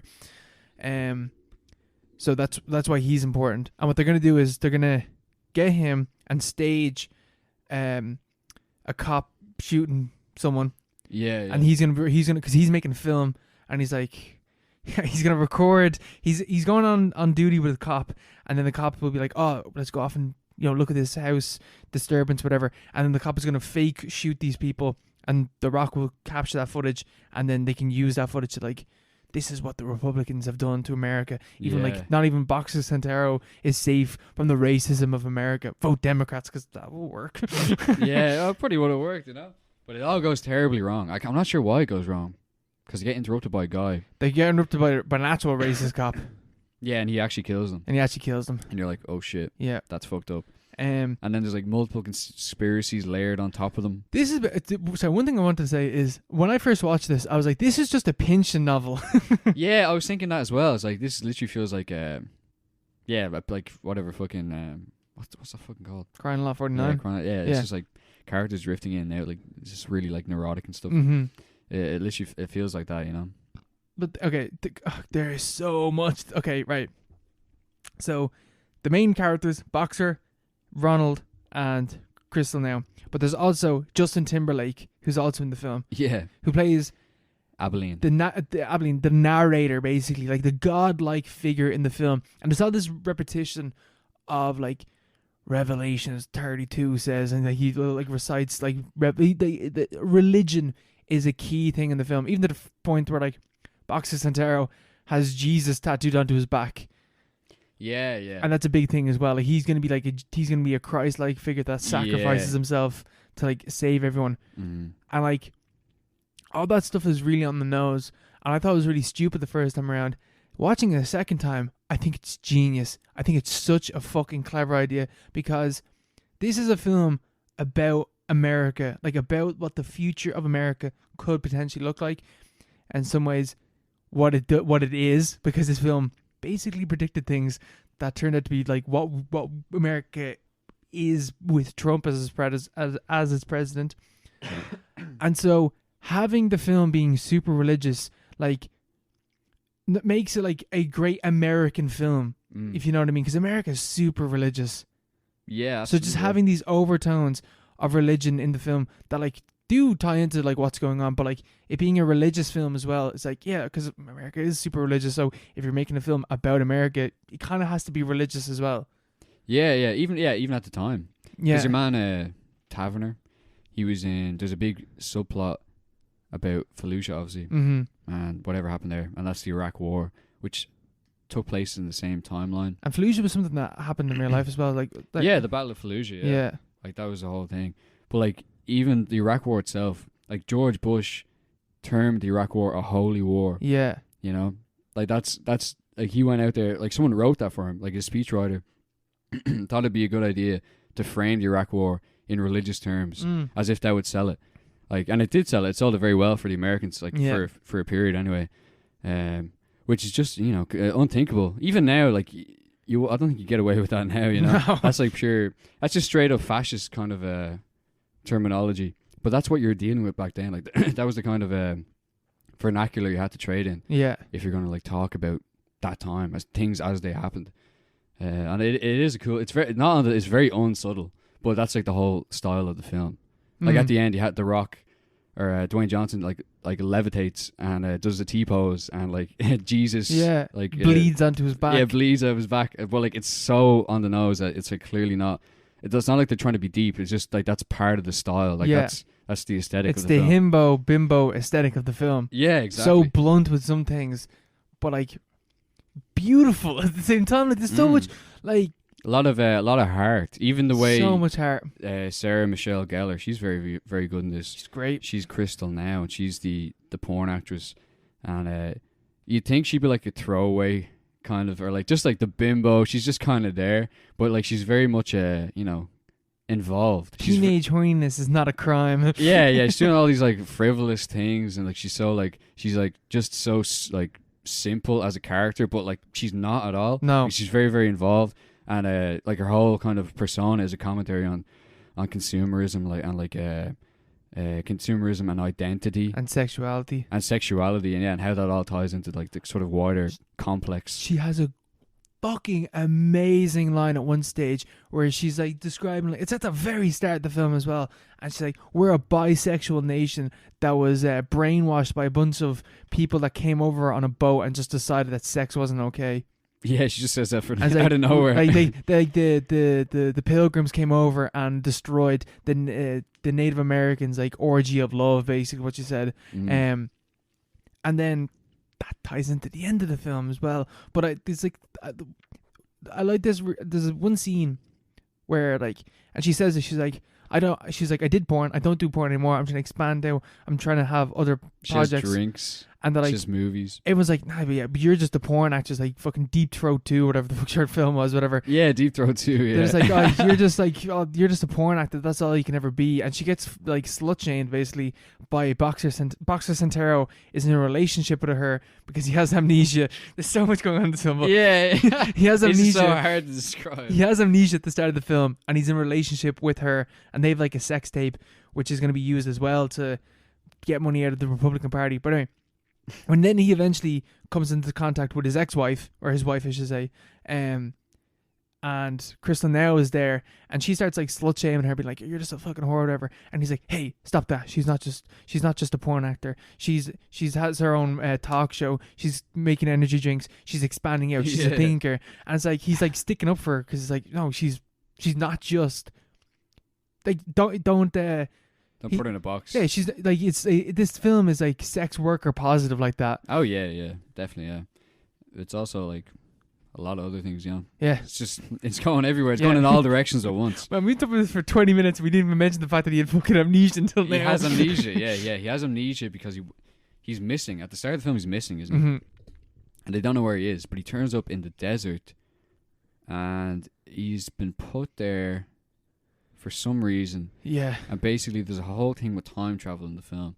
And also there's a like to sort of fund basically after the nuke drop they passed like a super Patriot Act. Like it was the Patriot Act in real life was extended indefinitely in the film, which actually happened in real life. That's still going on. It's still active today and all.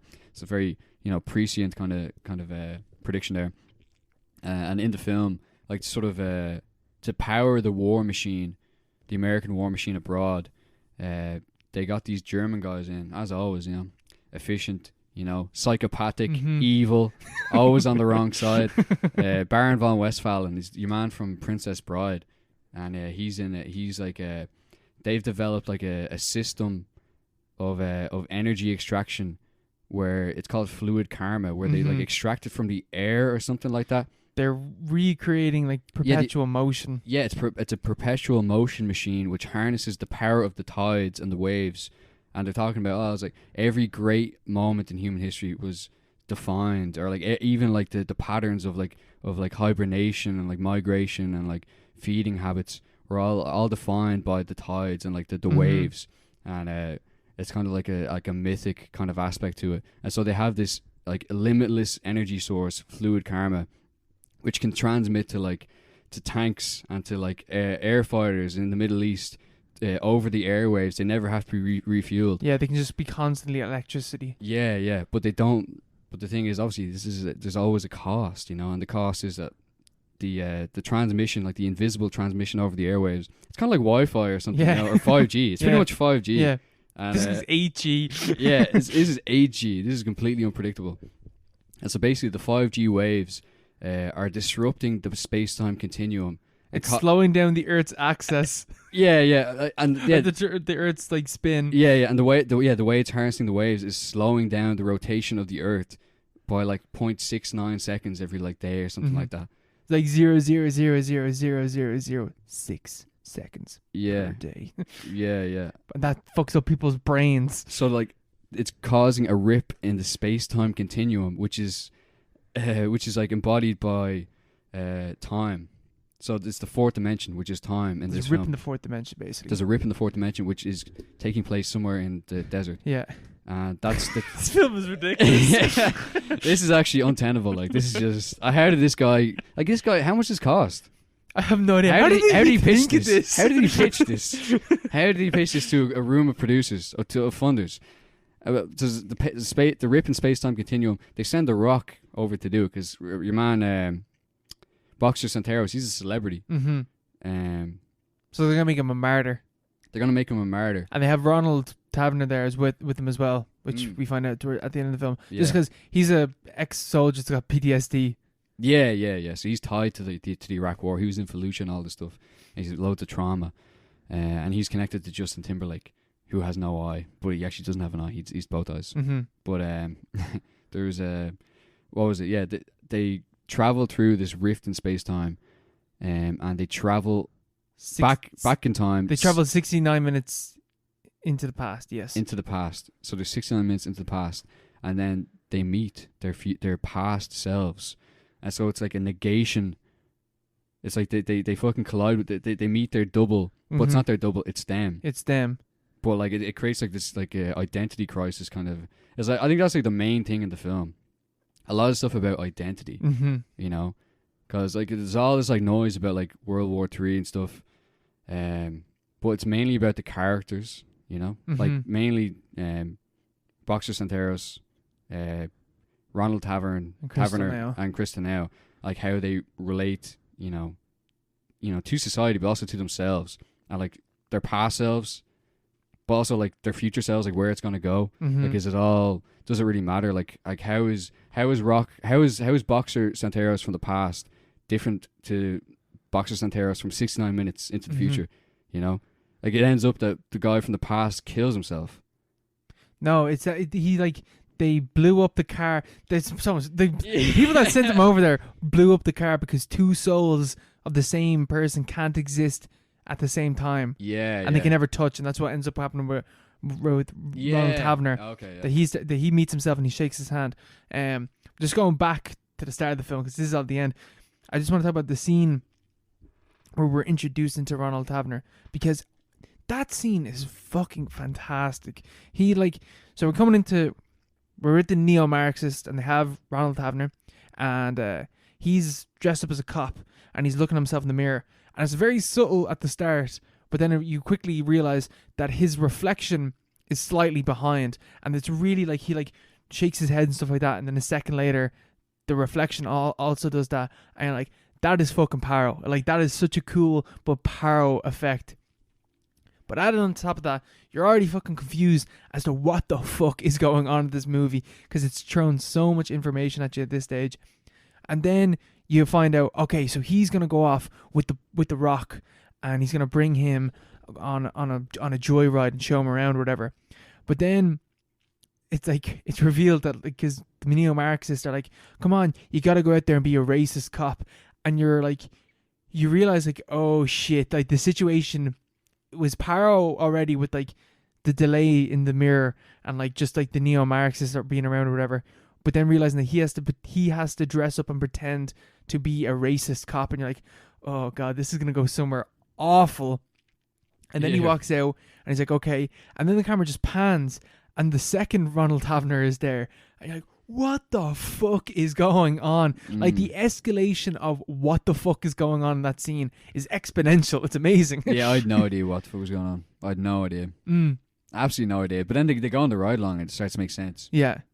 The film makes sense for a while and then it goes batshit insane. Then starts making sense again and then makes batshit insane again. Yeah, it's like exploding every now and then. But he's on the ride along. He's talking to Dwayne Johnson. He's making this film for whatever reason.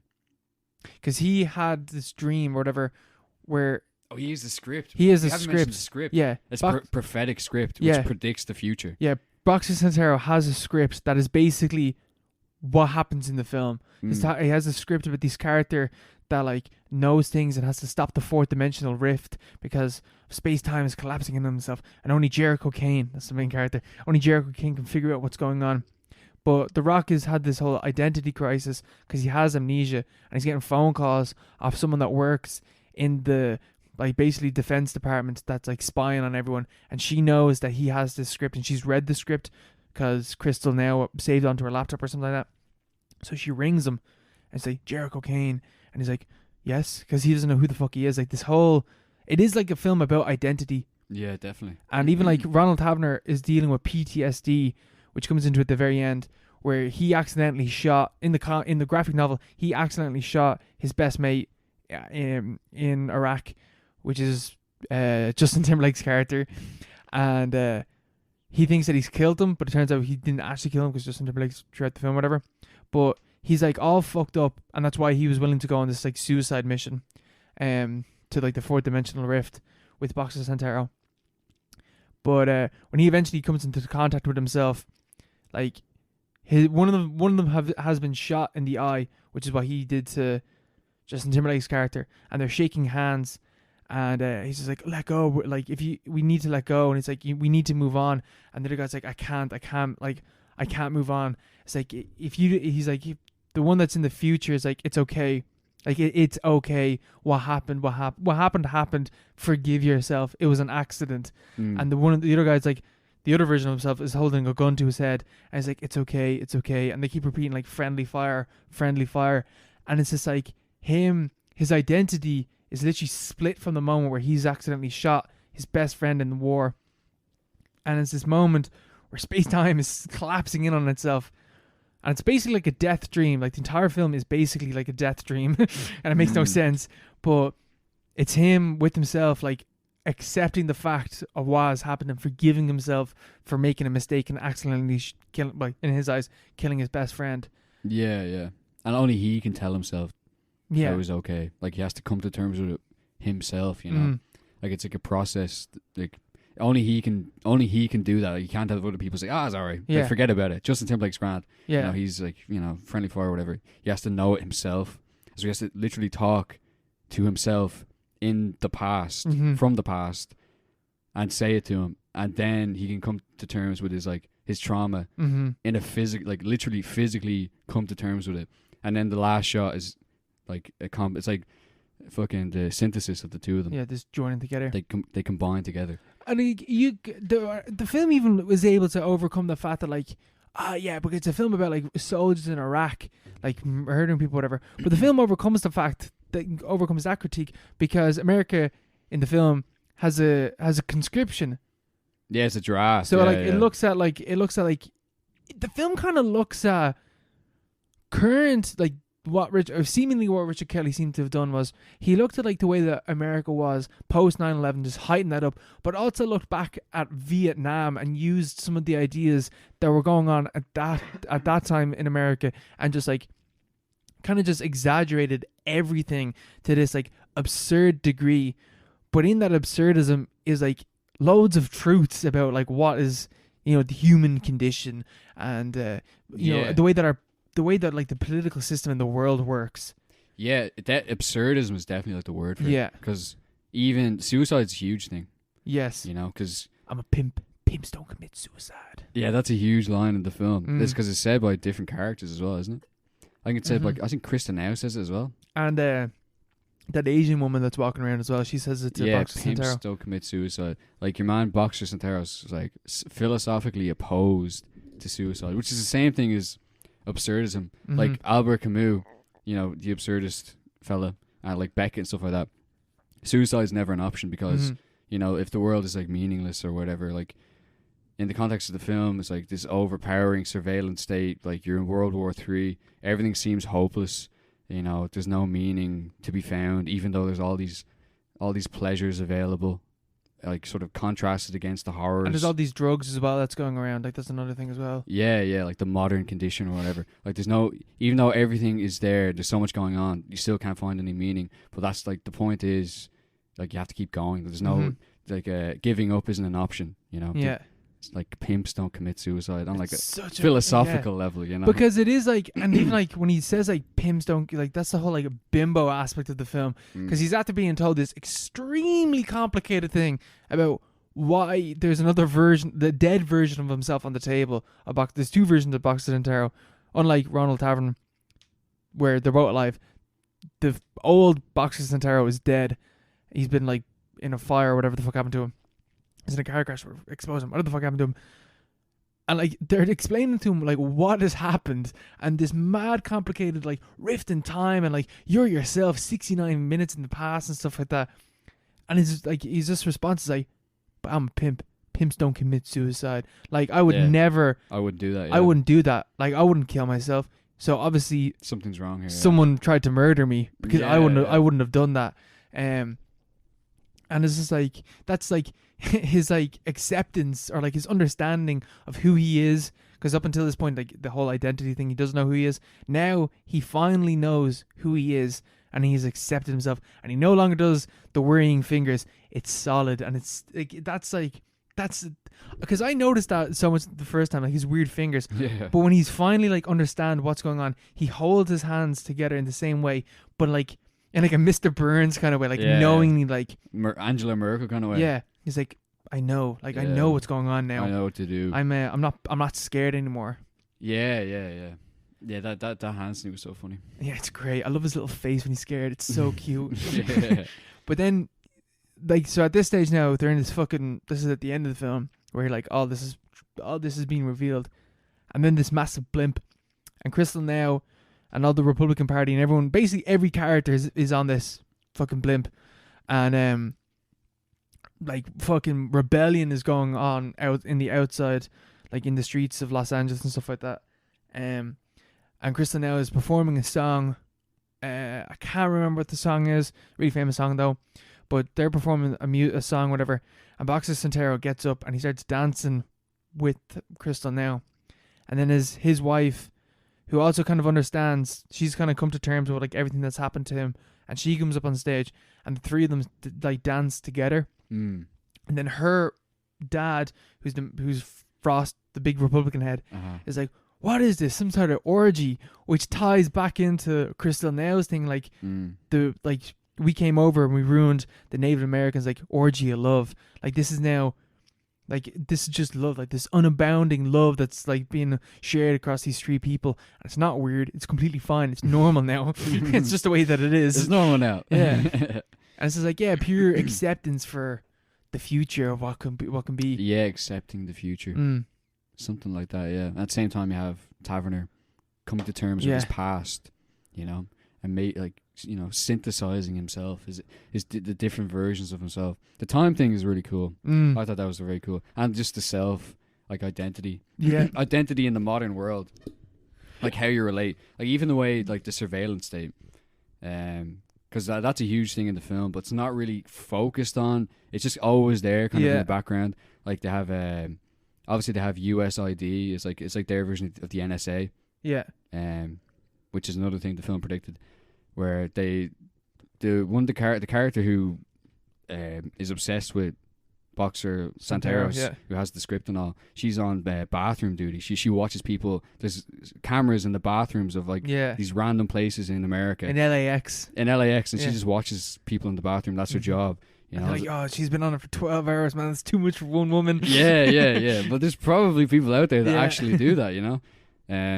I thought that was amazing, you know. I thought it was like a very interesting kind of way of looking at it, and like in relation to the rest of the film, talking about, you know, the self, like thinking about like what does it mean to be watched all the time? Like are you different? It's like a Schrödinger citizen or something like Yeah. that. Like the way is Boxer Santeros different in the past? Is his double different from him? Are they both the same person? Is the random citizen the same if they're watched, or are they different? Are they different things? Like all these like different points in space time? Is it all the Public same and thing? private life merged together. Yeah. Like fucking advertisement. There's a huge thing about consumerism in the film as well. Yeah, it's massive. There's also cars fucking in the film. Yeah, cars are sex. Yeah, And, there's an ad that has like a car mounting another one, and its exhaust pipe turns into a dick, and the other one's exhaust pipe turns into a vagina, and they fuck. yeah. And your man is it Frost? He's like, what the fuck was that? He was like, what am I watching? yeah. Because the thing is, well, this film is a comedy, which isn't talked about enough as well. Yeah, it's a satire. Yeah, it's definitely a comedy. Yeah, it's like a sci-fi comedy or something like that. It's kind of like Idiocracy, but like way more complicated. Way more complicated. Which is the reason why people didn't like it. Yeah, it is complicated, but like, you know, it's an imperfect. It's a beautiful mess, you know, because it goes for a lot, and you have to give it credit for that. Yeah, Jesus, you have to give it credit. Yeah, you have to give a lot of credit for the fact that it predicted a lot of things. It predicted a huge amount. Yeah, like the merging of like celebrity and political figures. Like the fact that it did that. yeah, you saw that coming, you know. Yeah, like that was like literally have Trump like a celebrity, WWE Hall of Famer, and this one, the WWE Hall of Famer is the main character. Yeah. in real life. You know, he became the president. You know, like it's just, and like the surveillance state, like the way it predicted the prison program, and the Patriot Act's like sort of being indefinitely extended, and yeah, just like the sort of like even Krista now as a like a character, or as a persona, like the way she's sort of like her as a character, as a persona herself, she's like a multimedia sort of icon. Like she doesn't, but like that's a different thing to who she actually is. Yeah. Like she's on drinks and she's like, she has a talk show and like she's in movies, but like that's like a completely separate thing. It's like a social phenomenon, completely separate to who she actually is, which is a very kind of, you know, personable and like tactile thing. You know, it's a very out there. You know, ahead of its time. Mad in ahead many of its ways. time. In many ways. Mad ahead of its time. There's even a use of there's a straight up clip of Bush in the film as well. George Bush. Yeah, there's a bit where it cuts to him on a TV. I can't remember what he says. He says something fucking horrific though, and it's only made more obvious how horrific it is because of the context of like how it's used in the film. But I can't remember. He's just basically saying like, we're gonna go to war for God. I think it is something like, this is a holy war. It's something along those lines. He literally said, well, yeah, it's a holy war in Iraq. Yeah. I can't believe that's never talked about, you know? Yeah. Like this guy literally, like you heard a lot about how Trump is a fascist, but like George Bush literally went on a holy crusade into the Middle East for like, you know, Lebensraum basically, oil in Iraq, and like there doesn't seem to be any kind of ripple effect. Like this is one of the only like mainstream films that really like has a go at it. You know? This is the Bush era American film. Yeah, but like it's almost like this should have been made like 20 years. It was almost made too soon. Yeah, like, people weren't ready to like grapple with it pretty much. Yeah, 100%. Like you can only really appreciate how like what this film was doing years after it comes out. Yeah, because you can see like, oh my god, that's like, this is what the film is talking about. Yeah, like it was too close to the fucking epicenter. It's like within the blast radius, and people were like, we're not gonna even think about whatever the fuck this is talking about. Yeah. Like this is Can't handle this right now. This is for you know, this is like a forgotten classic in 50 years time, and that's what it is pretty much. Yeah, well that's what it's seen as now. It's like, it's gotten a revival because of that fact, because apparently Mubi stuck it up. Like it's on Mubi, yeah. It was a movie like a year or two ago. They got rid of it though, but it was a movie, and people went back and they watched it. And like, Jesus, this thing predicted fucking everything. Like, yeah, it's so on the nose about loads of things. There's even like I was reading there today. There's a whole kind of like school of cinematic like theory that was just kind of built around it as well, or like sort of founded on it post post-cinema. Mm-hmm. This is a post-cinema film, post-cinematic film, in the sense that all films would be like would be kind of aesthetic objects to be observed by an objective, like sort of exterior subject. Like they're like artistic pieces. Yeah. To sort of be judged by the viewer. Whereas something like, there's a guy, Steven Shaviro, he wrote a book about it. It's called The Post-Cinema Affect, and the two main films I think he talks about are this film, Southland Tales, and Gamer, which had Jared Butler and your man from Dexter in it, which are both very like meta films in a very direct way. But like what distinguishes them from the past kind of modes of like cinema is the way that like it's kind of just, you know, it's kind of just the furniture thrown together. Like it's not there. It's all just like conventions and like references and you know, different codes. It's like it's supposed to impress an affect onto the viewer, something to be. It's like a dispersed kind of structure. Like there's no kind of it's not the same as it was before, because it kind of invites the viewer to be within the film. And it's not just about, you know, getting from point A to point A, or to point A to B to C. It's not like about a 3-act structure, and this is no real like obvious 3-act structure at all, you know. It's a load of vibes. It's as we're talking about, vibology. It's just pure vibology, but like the only reason why you can tell the 3-act structure because it just comes with into cards saying part 4, part 5, part 6. Yeah, and you're like, where are the first 3 parts? Which is almost like proves the point. Like it's random kind of like I don't know, like the remains of like a story thrown together. It's like a collage of like of different themes and like impressions of different stories, and you just sort of draw whatever you can from it, you know. Yeah, you're scrambling for like trying to make any sense of it. Yeah. Which is a good thing. It's like more it requires you to be more like on your toes, you know. You really like for you have to watch it like for like how fucking stupid this film is. You have to focus with it. Yeah. Or else you're going to be completely lost as to what's going on. Yeah, you look away for like, you doze off for like 5 minutes, and it'd be like, what good the luck fuck is happening here? Like what? You're in the middle of the ocean. Time travel? Like. Yeah, what's this about? Like, you know, it's just mad stuff. It's mad. Madcap. It is one of the best films of the 2010s. Easily. Of the 2000s, Of the 2000s, sorry, of the 2000s. It was a pretty bleak decade. But definitely, yeah. Like this and fucking like Jesse James, I would say, the top films that came out that decade. Yeah, and Jesse James like the exact opposite. Yeah, it's retrospective of America, but this is like looking at America in the present and then looking at the future. Yeah. Whereas Jesse James is looking at the past. Yeah, which is kind of easier, you know. Like it's so hard to make a film about, you know, now. That's not a documentary. Yeah. Like this film is literally about the time that it was made, which is just so difficult to do. I can't even think of another film that tried that in recent memory anyway. Jesus, no, you know? I can't think of a single one. You know, that takes balls. And like the way that it does it as well. Like it's especially because of how accurate it actually is. Yeah, exactly, yeah. And that's the thing, is like it's not like he's a fucking, you know, he's a soothsayer. He's like, you can't see into the future. Like these are a lot of things would have been really obvious at the time. People just weren't, you know, looking for it, or weren't willing to say, oh, this is clearly going to happen. Like, this is clearly the logical conclusion of the way we're going, you know. But that's because they don't want to think about it or whatever. This guy was like, I'm going to just go out there and say what I think what will happen, or like just exaggerate the things that are happening now. That's why the film is like so kind of jarring, I think. Something like that, you know. It's a mad film. Mad stuff, like. Mad stuff. Madcap. Yeah, madcap. Madcap. Oh, I tell you. Should we move on to listener questions? We will. There's no news this week because there's literally nothing fucking happened. Like, there's nothing in the news. There was one story, and I was just like, I'm not arse talking about that. Fuck that, yeah. A lot of the stuff is just Mickey Mouse stuff, you know. Oh, this person's in this. Yeah, a lot of it is just that. Yeah. It's just... Or it's like, oh, this person reacted on Twitter to, you know, who cares? Oh, wait, we actually have 2 questions. Yes. All right, first one's coming in from... All right, sorry. If you want to ask us a question, hot take, give us some feedback. You can hit us up on Instagram or Twitter at @paro_pod. Make sure to follow us there. Or you can hit us up by email, theparopod@gmail.com.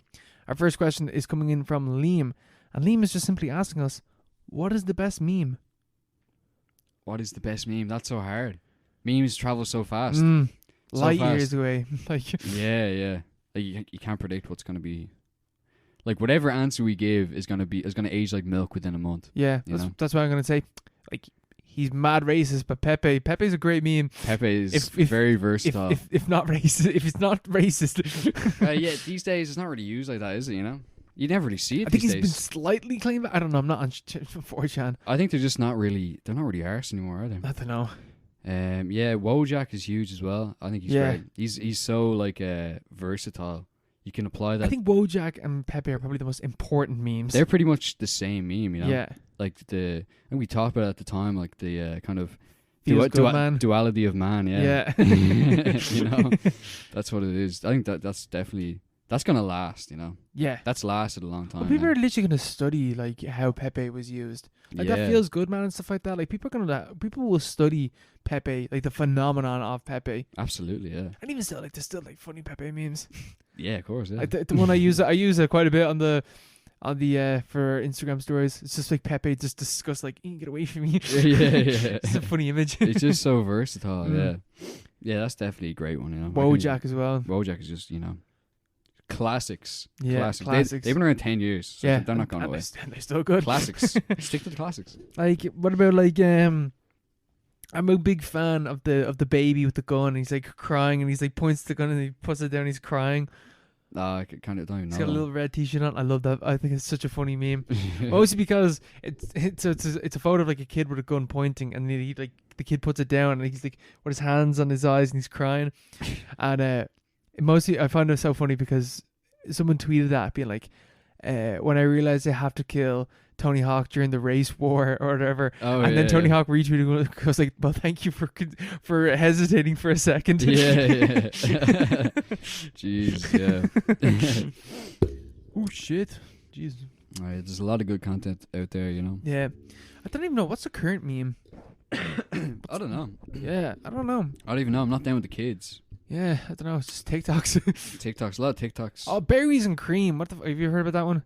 No. Man, I'm not on that side of TikTok, but apparently berries and cream. It's just this fucking guy going like berries and cream, berries and cream. It's huge. It's massive, apparently. Is it? Yeah, it's massive. Memes aren't like they used to be. I tell you that. Yeah. I just like back in my day. I don't like video memes. I like pictures. Yeah, you need hieroglyphics. Yeah, you need an image. Yeah, back in my day, we had lads doing the Egyptian dance. Yeah, no. We had fucking what's that guy called? Unlucky Brian. What the fuck is it? Bad Luck Brian. Yeah, Bad Luck. Back Brian. in my day, we had Troll Face. Remember that? Yeah, Troll Face. Yeah. You mad, bro? You mad? Chills. Oh, I feel awful now. Those were the days. Those were the days. I remember one of our teachers showed us. You never ever go into cheeseburger.com. No. It was like a meme site. No one, even in class, no one had ever heard of it. But our English teacher one day just went through different memes that she liked on cheeseburger.com. And even back then, we were like, "What the fuck is she? This is just not funny." Like, yeah. Oh God, no! There's no way to talk about it. Yeah, that's great. Yeah, she attempted. Like, fair play. At least she tried. Get down with the kids. Yeah. How do you do, fellow kids? Yeah. Another classic. Another classic meme. Steve Buscemi. Yeah, it's mad that you don't see, like, you never see like the one to simply not meme. Yeah, the Sean Bean meme. Yeah, you don't see that one. You never ever see the. Because they're that like kind of format is kind of gone, isn't it? Yeah. You know, we're in a postmodern meme world now. Yeah. You ever see like those comparisons, like memes in like 2012, and it's like a Rage comic or whatever. Yeah. And memes now, it's just like a frog. It's just the word B, or it's just like the letter B. It's like deep fried and stuff. It's like, what is this? I didn't even know that's funny. But it's so funny, yeah. It's just funny for some reason. Yeah, man, memes used to be so pure, but they were also incredibly racist for the most part. Oh, jeez. They still are, to be fair. Yeah, man, every day in work, like 90% of the videos I get would be like either kids just reacting to memes, or 90% of the videos would be just people reacting to memes or to like meme videos and stuff like that. It's like the most. I can't believe people actually do that. Like sit down and they'll watch like a fail compilation and they'll record their reaction to it and then put it up. And as if anyone cares, as if anyone's interested. In it. Like these are like hour-long videos. I have to watch the full thing. I've seen like every meme, like from fucking 2018, because there's always a delay on YouTube. Like there's never. I'm not up to date with like the current ones because YouTube's like kind of, I don't know. It doesn't. It's very slow in that kind of way. But man, from 2018, some of the memes are just like, what is going on? Yeah, some of them are really like really bad. Like in terms of like race and stuff like that. Like really like hateful and stuff. So you have to like send them off. Yeah. Send them off to the farm or whatever. But some of them are just not funny at all, and like, but some of them are like classics. I don't know. It's like memes are weird. It's a wild west out there. It really is. It's a wild west. Do people even I assume 4chan is. Yeah, people still use 4chan. That's still huge. Yeah, I'd say so. I've only clicked onto it once or twice. I'm like, I cannot. It is such an ugly website to look at. That's the idea, though, isn't it? Yeah. Yeah. I don't know. You have to be a real cretin to be on that fucking website. Yeah, you have to get your head around it. Yeah. Yeah. Have to have a PhD to get into that website. Like. Yeah, that's the thing, though. You know, a lot of researchers are on that now. Meme historians or whatever. Yeah, meme historians just rubbing their chins looking at them. Yeah. No, memes are weird. Shrek is probably also a great meme. Yeah. That's kind of gone out of fashion though for a while. It's a film. It's just an hour and a half of a meme. Yeah. Oh, priceless though. And do you want to read the second? Yeah, whenever that one comes up, the Shrek is love, Shrek is life. That always hits the heartstrings and work. Oh, so that's a classic. That still comes up, you know. People still love that. And then Paddy's asking, why does Liam Neeson piss himself so much? I think it's because he looks himself in the mirror and he's like, oh, that guy's so scary. He's like, oh, jeez. He's like, oh, shit, that guy's a big fucking hunk. Have you seen the photos of him? No. There's a lot of photos of Liam Neeson, like, but he just pissed himself. Oh, there's a lot of photos. That's so sad, but he clearly doesn't care. I think it's like an alcoholism thing. I've heard before that that's what it might be. Yeah. He just pissed himself. Or else he's just got a weak little bladder, so he goes off to the toilet or whatever, and he comes back and he's still not finished. He doesn't notice, yeah. He doesn't notice and he just pisses himself a little bit. That happens to me all the time. When you're shaking there for ages, and you're like, that's got to be the last of it, and then you zip up and it's like straight away. It's like it's just fucking. It's like the Red Sea just like collapsed back in on itself. You're like, fuck's sake. You have to sit down in it all day. That happens to me all the time. You got a rash and shit. Yeah, you got a rash and all. Smell. It smells like piss. It smells like piss. I'm that guy. That guy in work. That guy smells like piss. I'm that guy that smells like piss. I can't help it. Oh, fucking hell. No, that's all the lads know that struggle. Yeah, yeah. I'm sure the girls probably know it as well. Yeah, somehow, however that works. Girls don't pee, man. Girls don't pee, man. Girls don't use it. That's a myth. That is a myth. They're pure like Barbie dolls. Yeah, exactly. Yeah, I checked that out before, the Barbie dolls. It's not there. Don't understand this works. Yeah. Liam's alright. Yeah, good on Liam. But like, he clearly doesn't care, so you can't feel bad about it. If there's so many photos. If there's so many photos, yeah. He just clearly doesn't care. Yeah. Yeah, whatever. Like, you're Liam Neeson, you piss yourself in public. No one's going to start laughing at you, you know?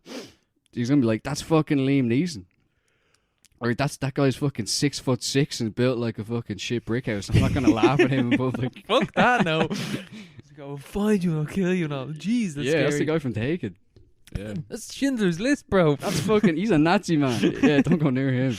Oh, God. We leave it at that. We'll leave it there. So, what's your recommended film for episode 59? My recommended film is a film called Occult. It is a Japanese film, and it is directed by... Come on, phone. Koji Shirashi. Koji Shirashi? Oh, yeah. Shirashi. Koji Shirashi.